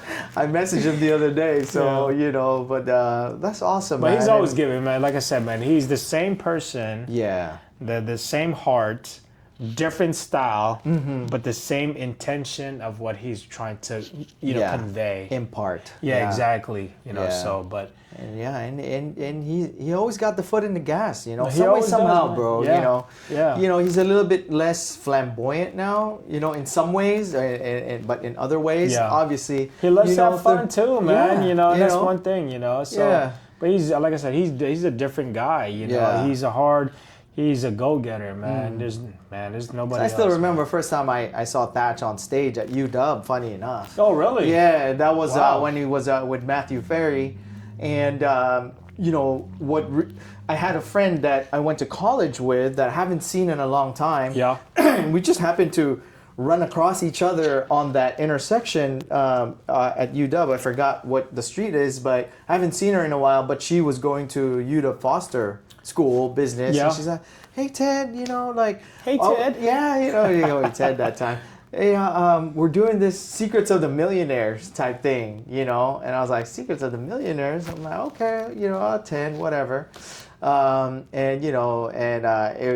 kid you not, man. I mean, back in the day when Thach was still wearing suits. Always, man. That was, hey, bro, that was a standard. That was a standard, Shout out to K&G. K&G, That's man. what I was getting. That's right. Oh my gosh. That's where I was getting my mall, shit. Right? Yeah. Looking like that movie Big. Remember Big with Tom Hanks? Yeah, exactly. Yeah.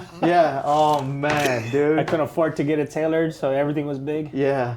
Dude, he would be pirouetting on the stage and literally doing this in a suit. Oh, and like Michael Jackson and stuff. I had his belt way up here. Hey, I'm just messing with you. Yeah. Oh man, but that's what would we be with if not for our mentors, right? For real, man. So for real. And we will always look at them from we need them with good, with good memories and still, they're all still around. Yeah, for sure. So, we can easily call them. That's Yeah. one thing. That's one thing about them. Mm-hmm. Yeah. Manong E, man, you said the world only respects you once you make it. Yeah, at that time when you see it around all the time. They don't respect you until you make it, and then they respect what you were doing or how you got there. Yeah. They don't honor the hours. No, they don't. That you not until you're there. You know what I mean? But you've been doing it. Right. But they don't respect when you're in the trenches. Yeah.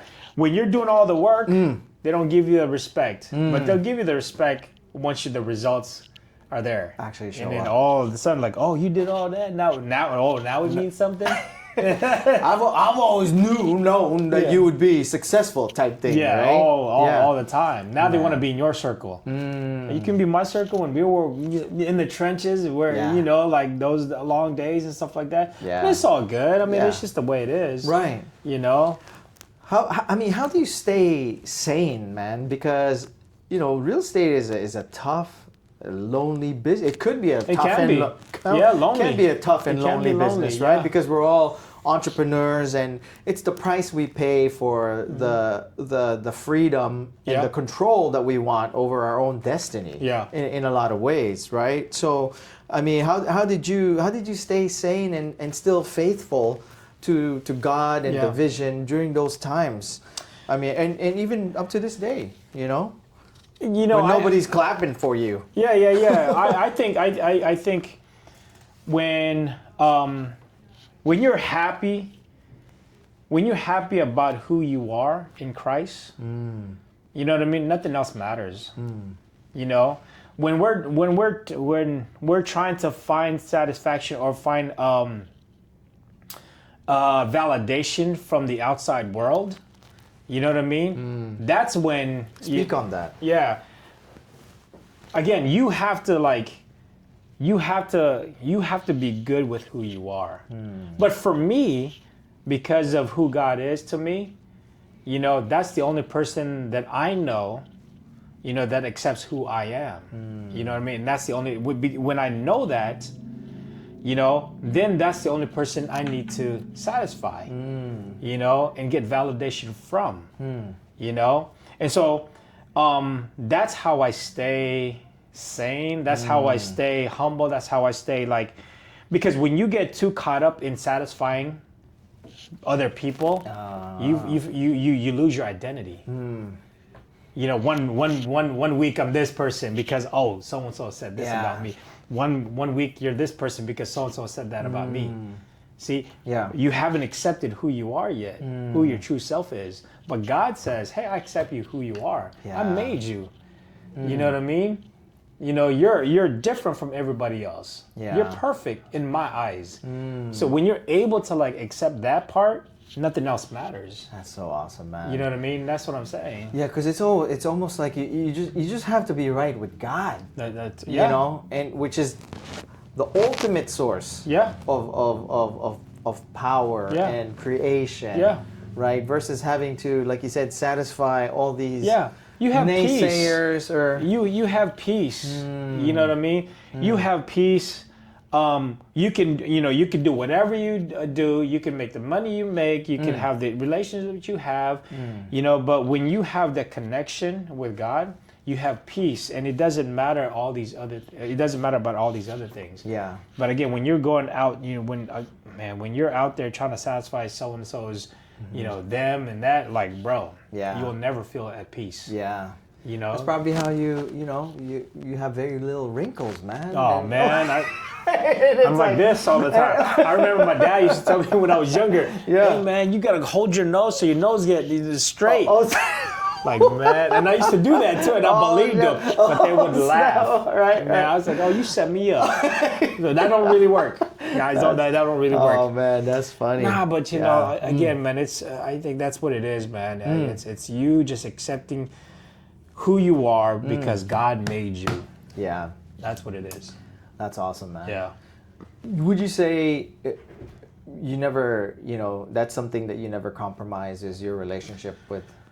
Yeah, I mean, there are times where I've turned away, but sometimes I needed that too. You know what I mean? I needed that to like really be reminded that, hey, you're nothing without me. Yeah. You know what I mean? And so a lot of times, just like as a parent, like your kids can be rebellious, but they're gonna come back. Do you always think like that way? What? Like where, there could be times where, you're not getting along with, one of your kids and they kind of be a little bit, I mean, they're still kind of young, they're still young, but you know what, man, how, for me, it's like the only way that I can get my kids back on track is I have to like be accountable to my actions, my words, to,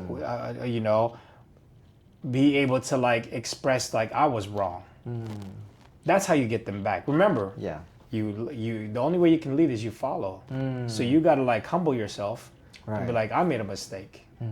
That's not easy, man. It's not easy. Dude, it is not easy. But once you do it, it gets easier. And once you see, because you see the result of that, that's how it gets easier. Because you see, oh, okay, that's how I can get my kids back. Yeah.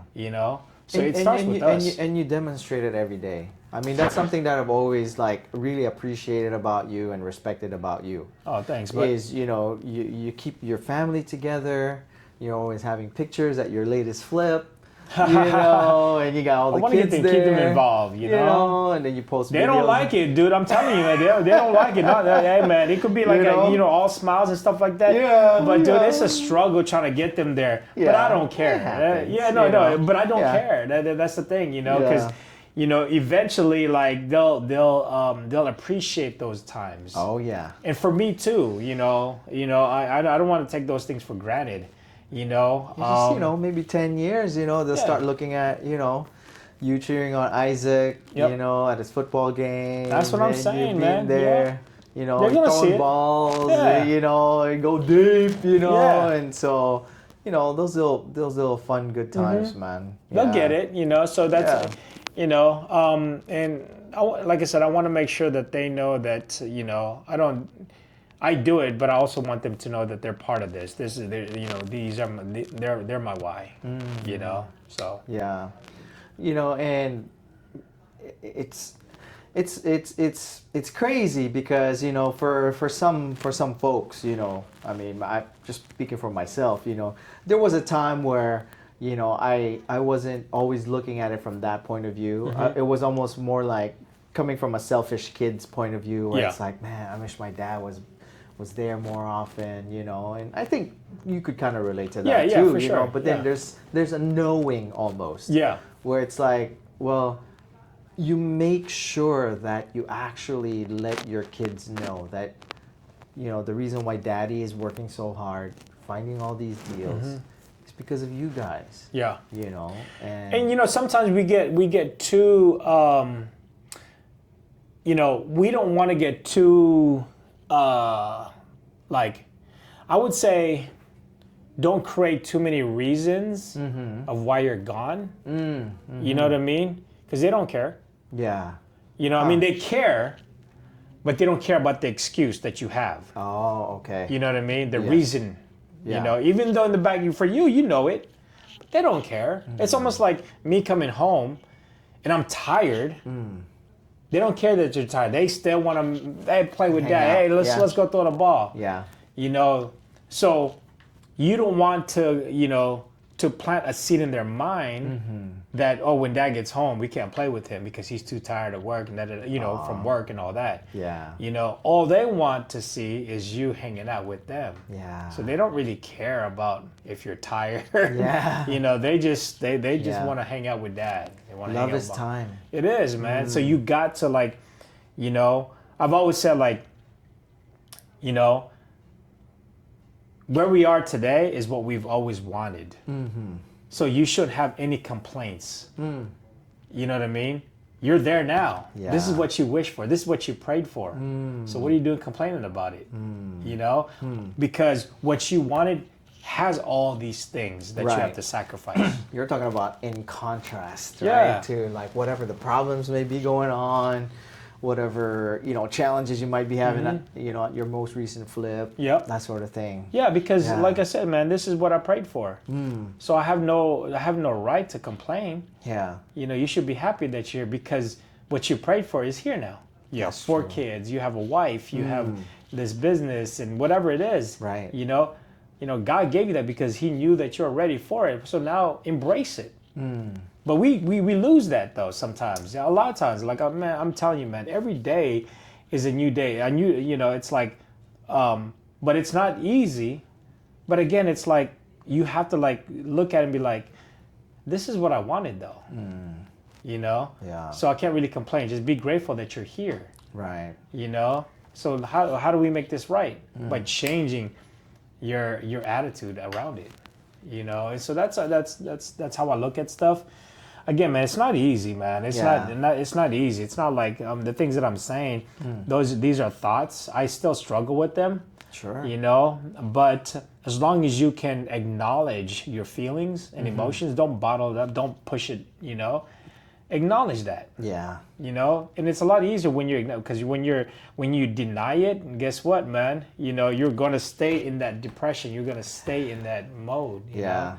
It's like captive energy almost. Yeah. Right? Where it needs to be dispersed. You need somehow. to release that sucker.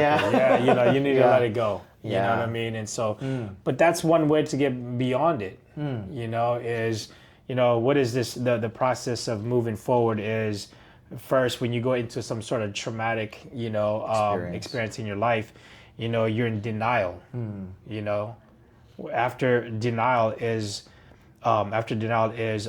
depression, you know. There's another D after that. Yeah, you know? I forget Distress or something. But then it's acceptance. Yes. You know what I mean? So you know, everything has that process. Yeah. Denial, you know, depression, and then acceptance. Yes. You know. Yeah. So, but we all go through it in every little, even though if it's big or small, that's usually the process of how we feel. Right. You know. Right. Attitude is so important. It is. You know. Yeah. It is very important. You know. Yeah. Very important.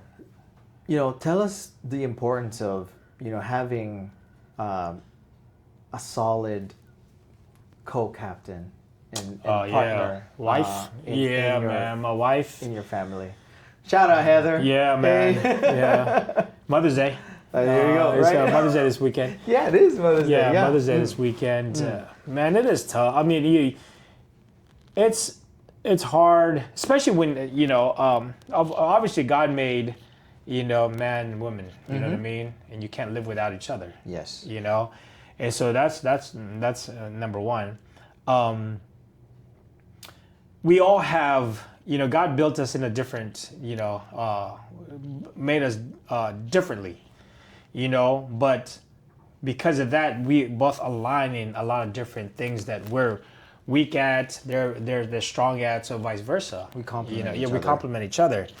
There's things that, obviously she's better at than me, and I'm better at her, than her.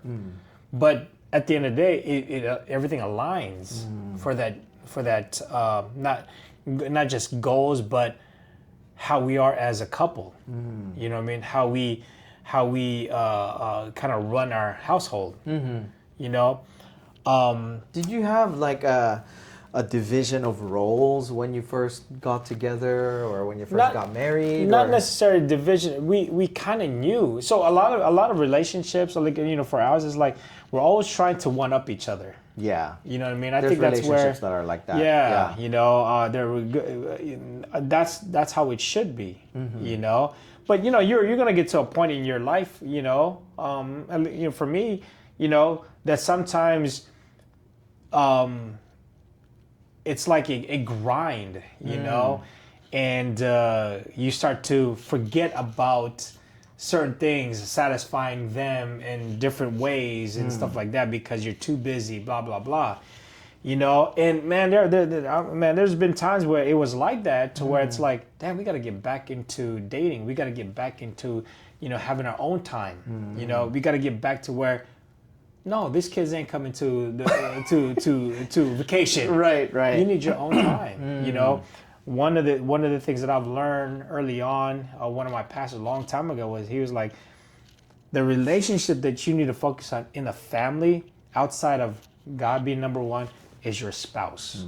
Your kids cannot be a priority. Because you will mishandle this relationship here. Exactly.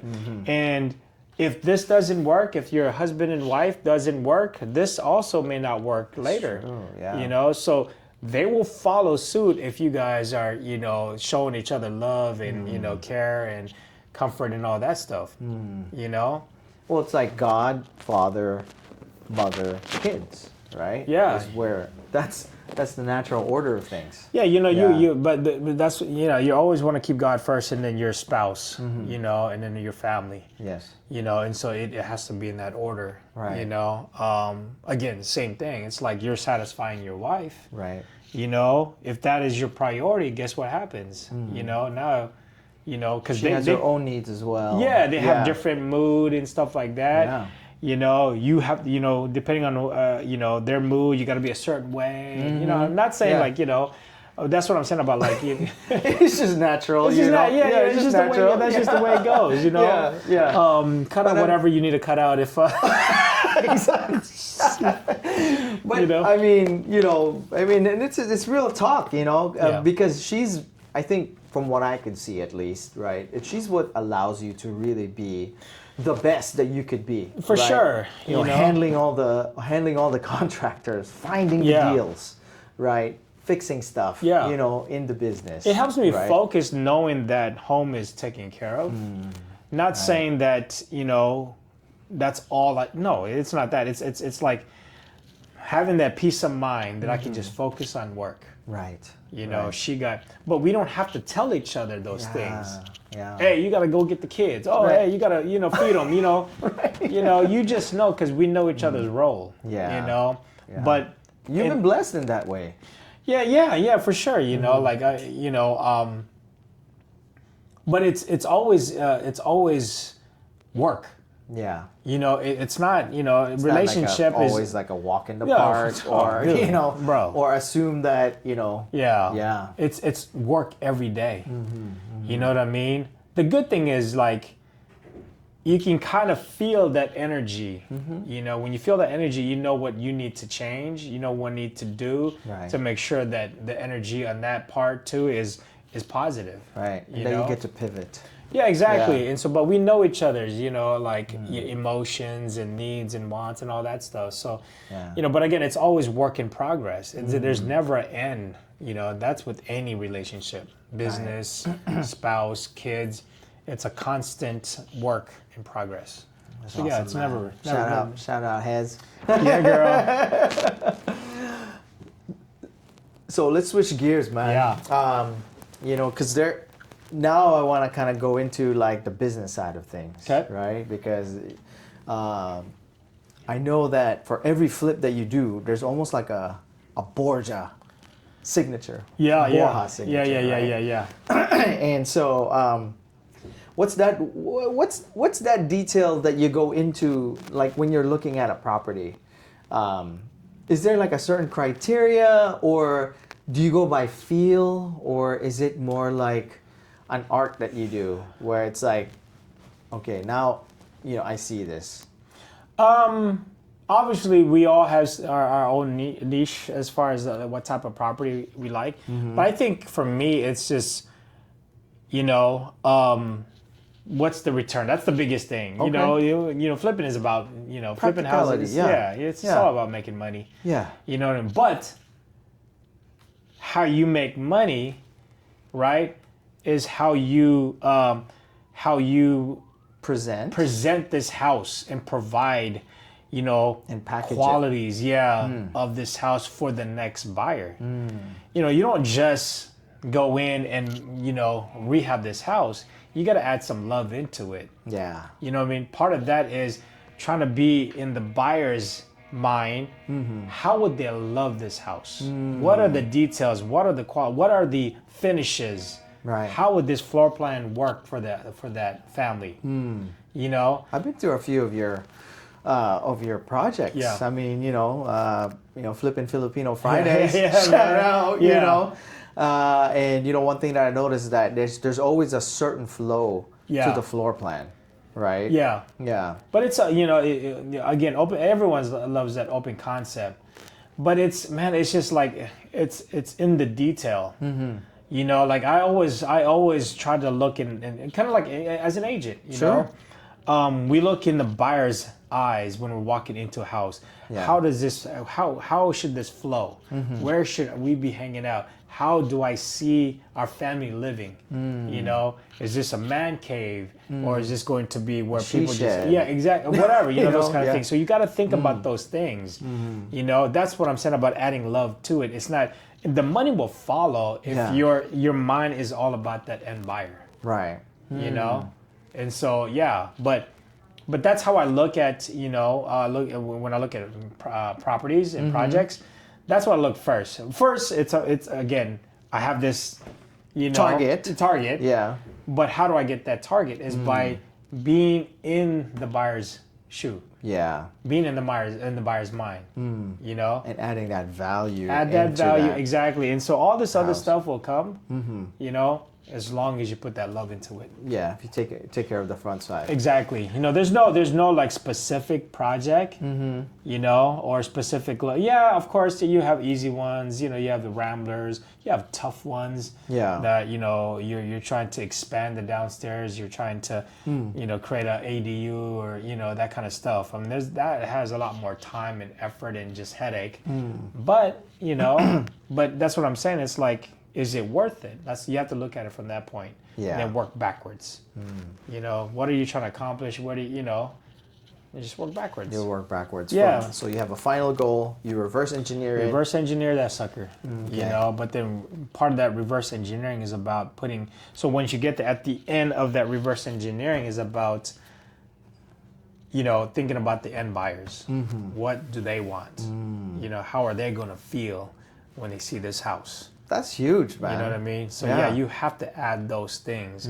Some contractors are kind of like, they just want to get in, get out, but that's what I'm saying, because they're, so you have to, make sure that they're on the same page as you. Like, hey, sometimes they're not, sometimes they are, but that's your project. Yeah. So, yeah. Well, since we're on that thread, I mean, when a contractor ghosts you, or the inspector finds something ugly, and you got the holding cost, the hard money loan eating up at your profit margin.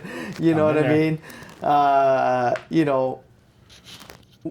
What do you do to mitigate those things? Because you've done how many flips now? Like over 300 or something? No, not that much, dude. No, not that much. No, not that much. At least 100. No, not even that much. Not even that much? I don't do. if you add partners and stuff like that, Yeah. it's possible. Okay. You know, it's man, I don't even know if that much. You know. Yeah. You know, I'm not the type of investor where I want to do multiple eventually. But I want to get more. You know, again, remember, it's all about the whole, you know, dynamic of work, home, you know. I don't need to do 4 or 5 flips a month. No, that's a lot. That's a lot. It's a lot of work. It's not just 4 or 5 flips. Remember, if you're trying to do 5 flips or close 4 or 5 flips a month, you also got purchases. And you got homes on the market. So you have about 15 to 17 properties if you're trying to close 4 to 5 deals. You got to keep those things going. Yeah. You know, you're always purchasing, you're always closing, and you're always working on something. It's an operation. Yeah. Yeah. So it's not. So for me, it's like, instead of that, because that takes so much time and effort and a big staff, which I don't want. I don't want to manage a big old team. That's why even one a month is good. But that one a month has to make X amount of dollars. Yes. To make financial sense. Yeah. Yeah. To where I don't need to do 3 or 4 every month. That one can be as much as those 3 or 4. Yeah. You know, that way now it's easier to manage. You know, I only got to talk to my contractor. Yeah. Only got to call a few people. Those kind of things. You know, instead of man, too many, dude. It's just, and then now it's harder for me to be at home and be present at home, be present at the game, be present at the, you know, those kind of things. Especially when you got fires going on. That's what I'm saying, Yeah. and I don't want to do that. It's hard to focus, you know. Everywhere I go, I try to be present, be in the moment, Yes. versus thinking about this. That's why I don't want that much, you know. But that one thing about Thach, what he taught me was, when I was wholesaling to him, every time I wholesale to him, it was like, man, this was way back. He was like, it's not gonna make us $100,000. I'm like, $100,000? And he used to tell me, he was like, yeah, that's Cammy's standard. Yep. And the reason why is because they would rather spend time on that one deal, you know, than 3 or 4 deals to make the same amount. Sure. But it will remove their time with their kids because they were young at that time. So I get it. At that time, yeah, exactly. Yeah. At that time, I was like, dang, that's crazy. But now I get it. Now that you have more kids and stuff like that, and you're involved in a lot of their, you know, their activities and stuff like that. So that's why. I'm not too worried about how many. You know, I'm worried more of the quality. The quality of the deal. Not quantity. Yeah. Quality. Quality. See, if it hits my mark, one a month is good with me. Yeah. I'm good with that, dog. You know, so yeah. So what gets over-glamorized in the flipping world? Because, you know, over-glamorized how much you make. How much you make? Yeah. You know, a lot of people, man, I see it all the time, man. You know, it's like that's what sells. But at the end of the day, when I started to do it myself, I'm like, yo, we're really not making that much money. Yeah. It looks like it. That's why, when I talk to wholesalers and stuff like that, and they send me deals, I'm like, dude, because they're looking at from what you buy it for, and then the ARV, right? They understand a little bit about the rehab costs, but they don't factor in all the other little fees and costs and all this other stuff that cuts away. So for an example, I'm gonna sell this house here for $100,000. Your ARV is 200. You gonna make $100,000? Like, no, I'm not. No. You know, you still have, say, $50,000 of rehab, right? Now you have $50,000 left. Your mortgage payments, right? Yeah. Your closing. See, a lot of people don't think about that. Yeah, that's what I try to teach people. They only think about the purchase price. Exactly. Where it's like, well, you know, there's monthly mortgage payments. There's the interest. And then you have the, you know, maybe you're gonna hire a designer. Yeah, exactly. Or get some permits. Right? The soft costs. All the soft costs, man. People forget too. Remember, when you buy the house, you forget the closing costs. You know, people forget the closing costs on that. And there's 2 of them. Yeah. Right. When you buy it and when you sell it. See, people forget about that. The interest. Now, if you have private lenders, you pay private lenders their interest. Yeah. You know, all those things. So it cuts it all out. Yeah. So that $100,000 purchase, ARV at $200,000, it's not $100,000 that I'm gonna make. You might end up making $25,000. Right. If you know what I mean? Yeah. So that's why.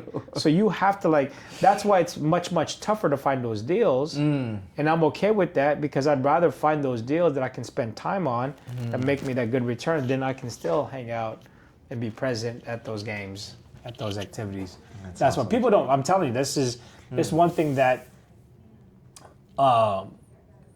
people don't teach. You know, because remember they just want you to know. Oh, you see, from 100 or 200, you're gonna make $100,000. Right. Right. But reality is they're not telling you all the other costs. Yeah. Yeah. Yeah, the rehab, yes, but okay, you say, okay, $50,000, you're gonna make $50,000. You $100,000, ARV 200, $50,000, and they think that's it. Oh, you make 50. No, you don't. Nope. See, you forget about the other stuff. Your agents too. Right. That's what I'm saying. Yeah. And so, but that's what get over-glamorized is the money. And so that's how coaches get people to be coached by them. You know?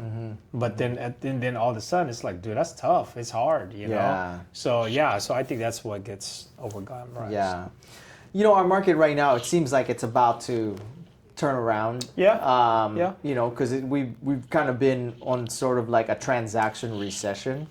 Not prices, but transaction count, right? We've had the lowest transaction count in 2025, even lower than back in the Great Recession, you know? So if you were gonna advise a beginning flipper, right? What would you tell them? I mean, just to, you know, so that way they don't lose their head. You know? I think get involved with the mentor. Okay. You know, someone that will really tell you exactly, you know, the lay of the land. Yeah, man. Yeah. Understand, follow them. You know, I think a lot of people try to get into flipping, you know, just to say they're flipping. You know what I mean? Yeah. And just to show you know, because people, again, over-glamorize the money that they make. So when you hear someone flipping, ooh, he's making money. Yeah. You know? But when you find a mentor that can genuinely teach you about everything from start to finish, the cost, the headache, and all this other stuff, if you're going to start off with that person. I hear a lot of newbies also talk about, well, I want to try to learn on my own. And bro, trust me, you don't want to learn on your own. Yeah, that is just suicide right now. So crazy, bro. Don't do that. You know what I mean? Because then the experience is bad to where the experience will get you out of that industry. Exactly. So what I try to do is I try to teach newbies a way where they're going to have a fun experience, a learning experience. I'm not afraid for other people to get in the business because I feel like there's enough business for everyone. Yeah. You know, that's why I'm okay with teaching people how to do this stuff, at least what I know. You know, because honestly, dude, I didn't have a mentor. The people that I thought were mentors, people that I thought that I partnered up with would teach me how to do these things. I was feeding them deals. Yeah.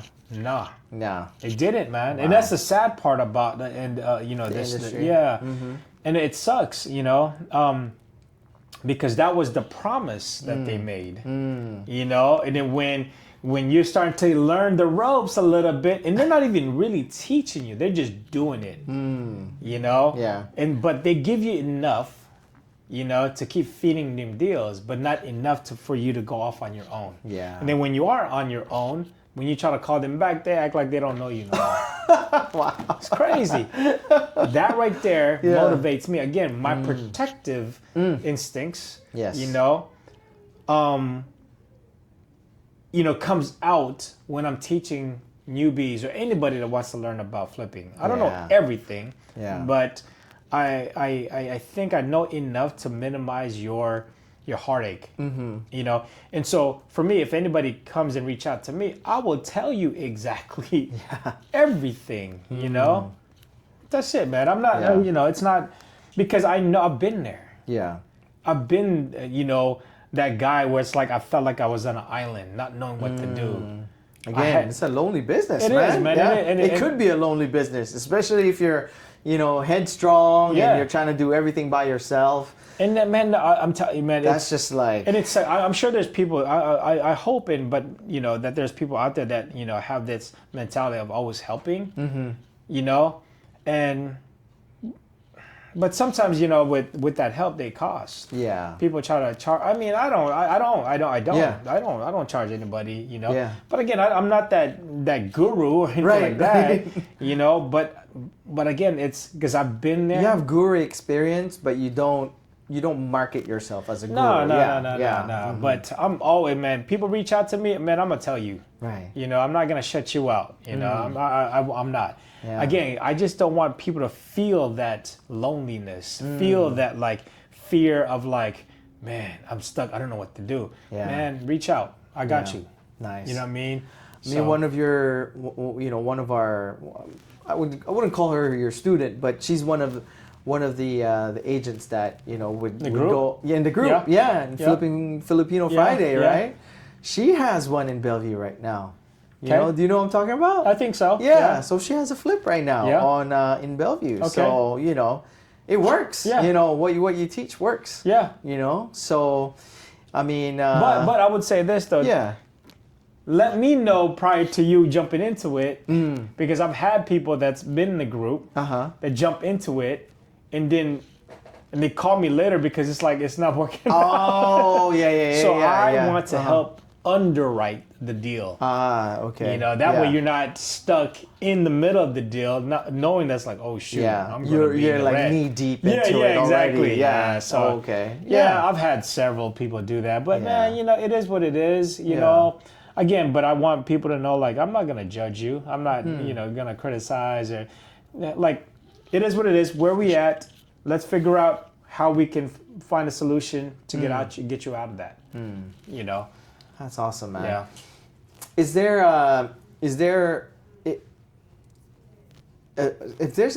something that, you know, during the 2008 2012 era that you wish that you did differently? I wish the only thing I wish is I wish I had scaled up more during that time. Yeah. And find a bigger team to do more short sales and help people out of foreclosures.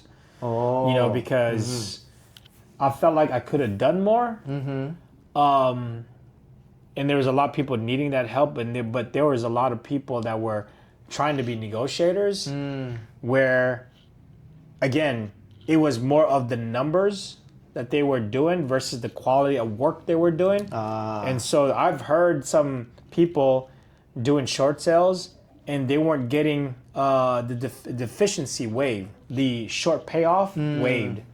So all they were doing is like, let's just get it out. Wow. And then they were signing, you know, the short sale agreement, knowing, or like they didn't understand, but whoever was negotiating knew that there was still a deficiency that the bank can come after them. For me, when I was negotiating at that time, I made sure that they get us, you know, deficiency a paid waiver. Yeah, exactly. And I'm not gonna stop until that, you know, that I get that in writing. That they're you know, they're waiving that. Because that's that true peace of mind. Yeah, that's what I'm saying. Customer service, correct? Right? For they come to the you. Clients that you're helping out. Yeah. They come to you in need of help. Not just help, but how do I get out of this? And how do I make sure that once I'm out of this, that it's not coming back to me? Right. You want to sleep good at night. Exactly. You know. Do you feel like if you scaled more, that you would what would that have done for you? I think for me, like I said, man, you know, again, the protective personality of me is always out there, and I think it's just more of just having the satisfaction that I'd help as much as I can. You know, when a lot of times when you're helping a client, you know, try to, you know, bid against other people. Sure. You know, and I'm always advising my clients, do your very best. You know, because we don't want that conversation when you do lose. Yeah. Do the best that you're comfortable with. Yeah, exactly. Right? Yeah. You know, sometimes it's even outside of their comfort, you know, but I don't want that conversation when you do not win that bid that you're telling me, man, I could have done this, I could have done that. Right. You know what I mean? Yeah. So now it's not, man, it hurts. And you stay in that emotion. Yeah. You know? After the fact. Exactly. Yeah. But then when you know you've done your very best, you know, it's easier to move on. It's easier that you know there's something better. Yeah. Versus like, man, I coulda, I shoulda. That's the psychology, because you know, I think it's us also, you know, the gap between sometimes what makes an accepted offer versus an offer that gets denied is like what? It's very small. Man. Like it's literally, you know, hair thin. Yeah. You know, so that's what I'm saying about mine. It's sometimes it's outside of the comfort zone, but sometimes I remember Saul talking about that too. He talked about like he lost a deal because he didn't want to pay $1,000 more than another person. Wow. And then he looked at years later how much he lost because he didn't want to pay $1,000 more. Oh my God. Man, I forget the Is it story. a vacant lot? Or? No, it's up here in Fairwood. Wow. He used to buy properties in Fairwood a lot, and so, but that $1,000 that he didn't want to pay, he's lost more 20 years later. Dang. So he's like, don't sweat the small stuff. Yeah, don't sweat the small stuff. Yeah. Oh golly. Yeah. So like crazy. for me, that's what I'm saying about being, you know, short sales. Like, I feel like I didn't do enough to help more people. You know, so I keep thinking about that. You know, as far as like, dang. But then again, like, it is what it is. You know, they move on. I'm sure they. You know, but that's something I probably would have changed. I should have scaled more, but I was cool with where I was. Yeah. You know, right. so. Cool. Well, we're coming down to our last couple of questions, man. Yeah, and, you know, I think we covered a lot of ground, bro. And super We've been here for a minute. We've been here for a minute. So, you know, I guess, you know, this is the one that's gonna try to, you know, wrap it up with a nice bow on top, man. Yeah. But if you were, you know, if there was a parallel universe and you became a Marine instead of, you know, being at an open house. Yeah. You know, what would Eric Borja look like right now in, you know, in his 50s if he went to the Marines? You know, it's so hard. It's so hard to, you know, imagine, but as far as, you know, where I'd be, I'd probably be like, you know, a general. You know, leading a platoon. Yeah, exactly. Okay. You know, that and probably living out of the country somewhere. Oh. You know, okay. But yeah, I mean, something like that. Because you know the FBI mafia, man. That's the Filipino mafia. Dude, that's the other thing. That's the other thing. I've always wanted to be in Secret Service. Is that right? Secret Service agent. Shoot. Yeah, okay. That's why I wanted. Like, I got to get into the military so I can possibly get in there. What was it about that? I mean, protection. Like I said, man, I'm always about that protection. Okay. I would love to protect. I would love to lead and make sure that my team is good. That we're always going to, you know, not only protect but also lead people in the right direction. Oh. You know. So yeah, man. And what better way to do that when you're protecting the highest position, exactly. the highest office in the country. Yep. Right. Secret Service or any kind of, you know, protected service. But that was my ultimate. Yeah. That's awesome, man. Yeah. So, but yeah. All right. Last question. Yes. Yeah. Last question. When all is said and done, man, all the houses are sold. Yep. You know, all the kids are grown. They're all away, and you're on the porch. You know, with Hez. You know, maybe coffee in your hand, man. What song is gonna be playing, man? What song is gonna play? Play in the background, yeah. Oh shoot. Yeah. There's a song.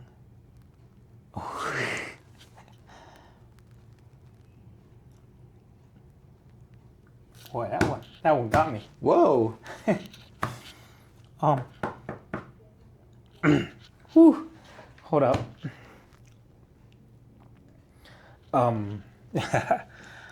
There's a song called "The Goodness of God."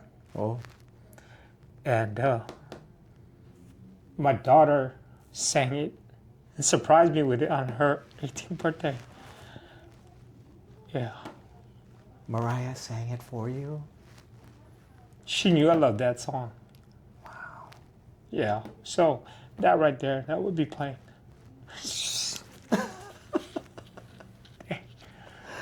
Boy, I was trying to because there's other questions in there that I was like, ooh, he asked me that, dude.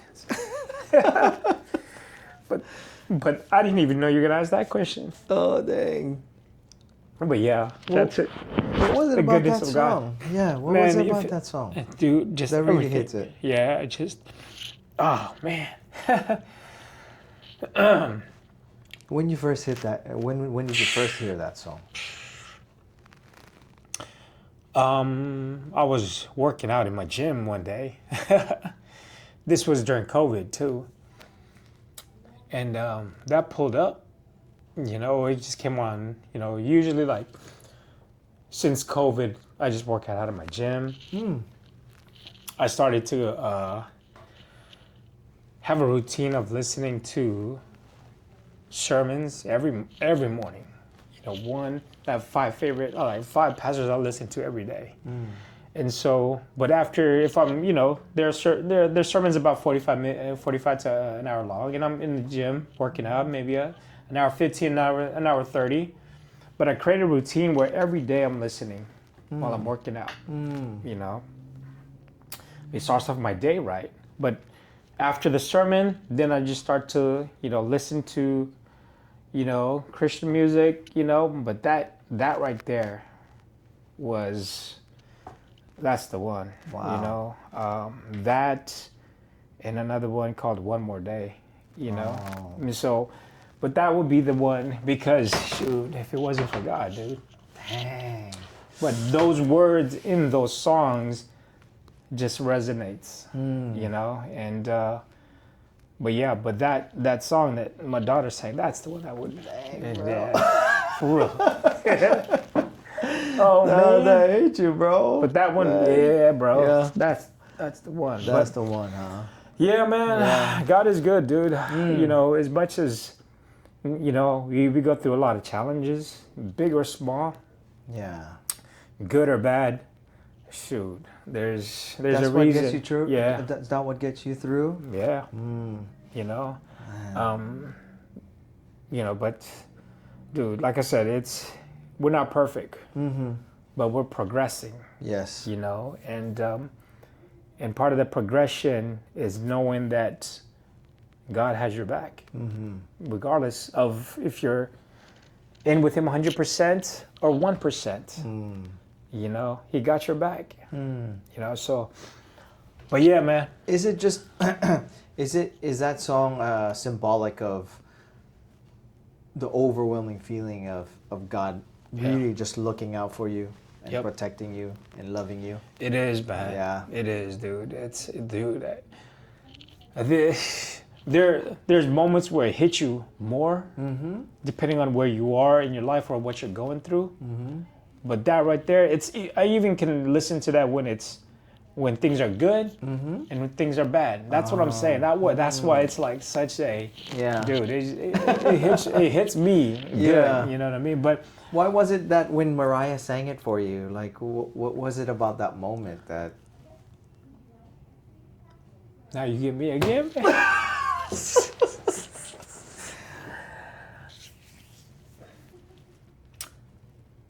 I think it's because she knows my heart. And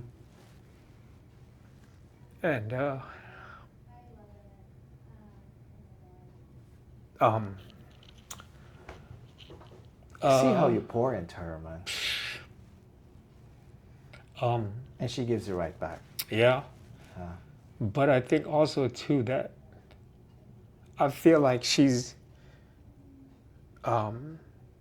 seen what I've been trying to teach her.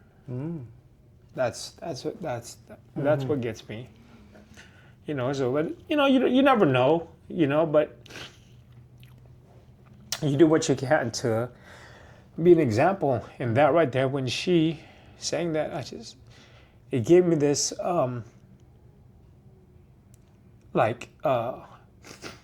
thought that, okay, Dad is doing something. Where's this tissue at around here? Jeez. That it's all worth it, huh? Yeah. Exactly. So everything that you've gone through. Yeah, bro. Yeah. So I mean that's I think that's one of the reasons why that sticks. And so sticks. Yeah. And when she's saying that, I was like, her and her friend. It was just like, yeah, bro. I didn't want to be around at that moment. Oh, man. So yeah. Man. Well, dog. I feel your heart, Jeez. man. I really feel your heart on this one, man, and I really appreciate you sharing such an intimate part of your story. Ooh-wee. Yeah. I wasn't expecting that. No, I wasn't either. Yeah. But. Yeah, but this is why we do this, podcast, because I really wanted to resonate and have people really know what matters in life. Oh, shoot. Because everybody's so image conscious. I'm serious. It is. We're always going to be too, man. That's the thing. We're always going to be. Yeah. You see somebody at a meetup, they ask you, what's the cool thing you're doing or whatever. But it's like, bro, I mean, for me, as long as I'm okay with God, I'm okay. Yeah. Yeah. I don't need to But you also too remember, when you're good with God, God, gives you all the reasons to be good, to be successful, physically, mentally, financially. We also got to look at that as well. Mm-hmm. You're good with God, but also God also pushes you to be the best. You're not just, we have this good relationship. Right. Having that relationship means He wants the best for you. So that means you got to go out there and perform too. So that's part of your relation. That's part of how He made you. He made you to be that person. Yeah. You know what I mean? So you got to go out there and perform too. Yeah. That's how you have more peace with God, because oh shoot, I can have the things that you promised me. But God says, but you got to go do the work. Yeah. Those are things I tell my kids all the time. I always tell them, have faith in God, have faith in yourself, but you got to do the work. Yeah. There's nothing else. There's no magic pill. I remember that. You always remind me to leave everything in the court. Yeah. Right? And put all of your effort into it. So that way, no matter what, you feel good about, win, learn, or draw. Yeah. Right? Yeah. That, hey, you feel good about it because you've left it on the court. Exactly. But God's not gonna work unless you work. You can have faith, you can pray as much as you want, but if you're not gonna do the work, if you're not put action into that, it's not gonna work. Yeah. You know what I mean? But God gives you those tools. He gave you the brain, He gave you the physical ability, He gave you the heart. Right. Gotta use it. Right. Nothing's gonna work unless you do something. And I think He sees that, man. Yeah. In you, and that's why you've been, really successful, and again, have such a beautiful family, man. Man, they're the one, man. Like I said, man. Heather, she makes it happen, and there are moments where I'm this way. There's moments where I don't feel like talking. There's moments where I'm hard to love. The kids, but there's a reason behind all that. You know what I mean? It's not just, you just want the best, and sometimes you feel like you're not doing your best. And so, but the good thing is they're forgiving. You know what I mean? The kids are forgiving. Your wife is forgiving. Heather's, she's very forgiving. Like I said, I can be tough sometimes. But being tough also, and when she treats me in a way where it's give him his space, or she knows what to do at times, that's when it's like, why am I acting this way? Yeah. You know what I mean? It's just a reminder, like, stop being a, little baby. Yeah, so. Yeah. But yeah, man, it's hard to go through life right now, for me at least, without her, but we try to center our foundation with God. Yeah. So that's how we can connect better. That's awesome, man. So yeah, man. I think with that being said, I think that's a good one to close it out. Yeah, man. I appreciate you, dog, man. Manong man. Jeez, Thank man. you so much for coming on our podcast. This guy, man. I appreciate it, man. It's a fun opportunity, man. Let's keep going, man. Keep doing it, man. You're Thank you for laying your heart, man, and showing your heart and just really connecting. Yeah.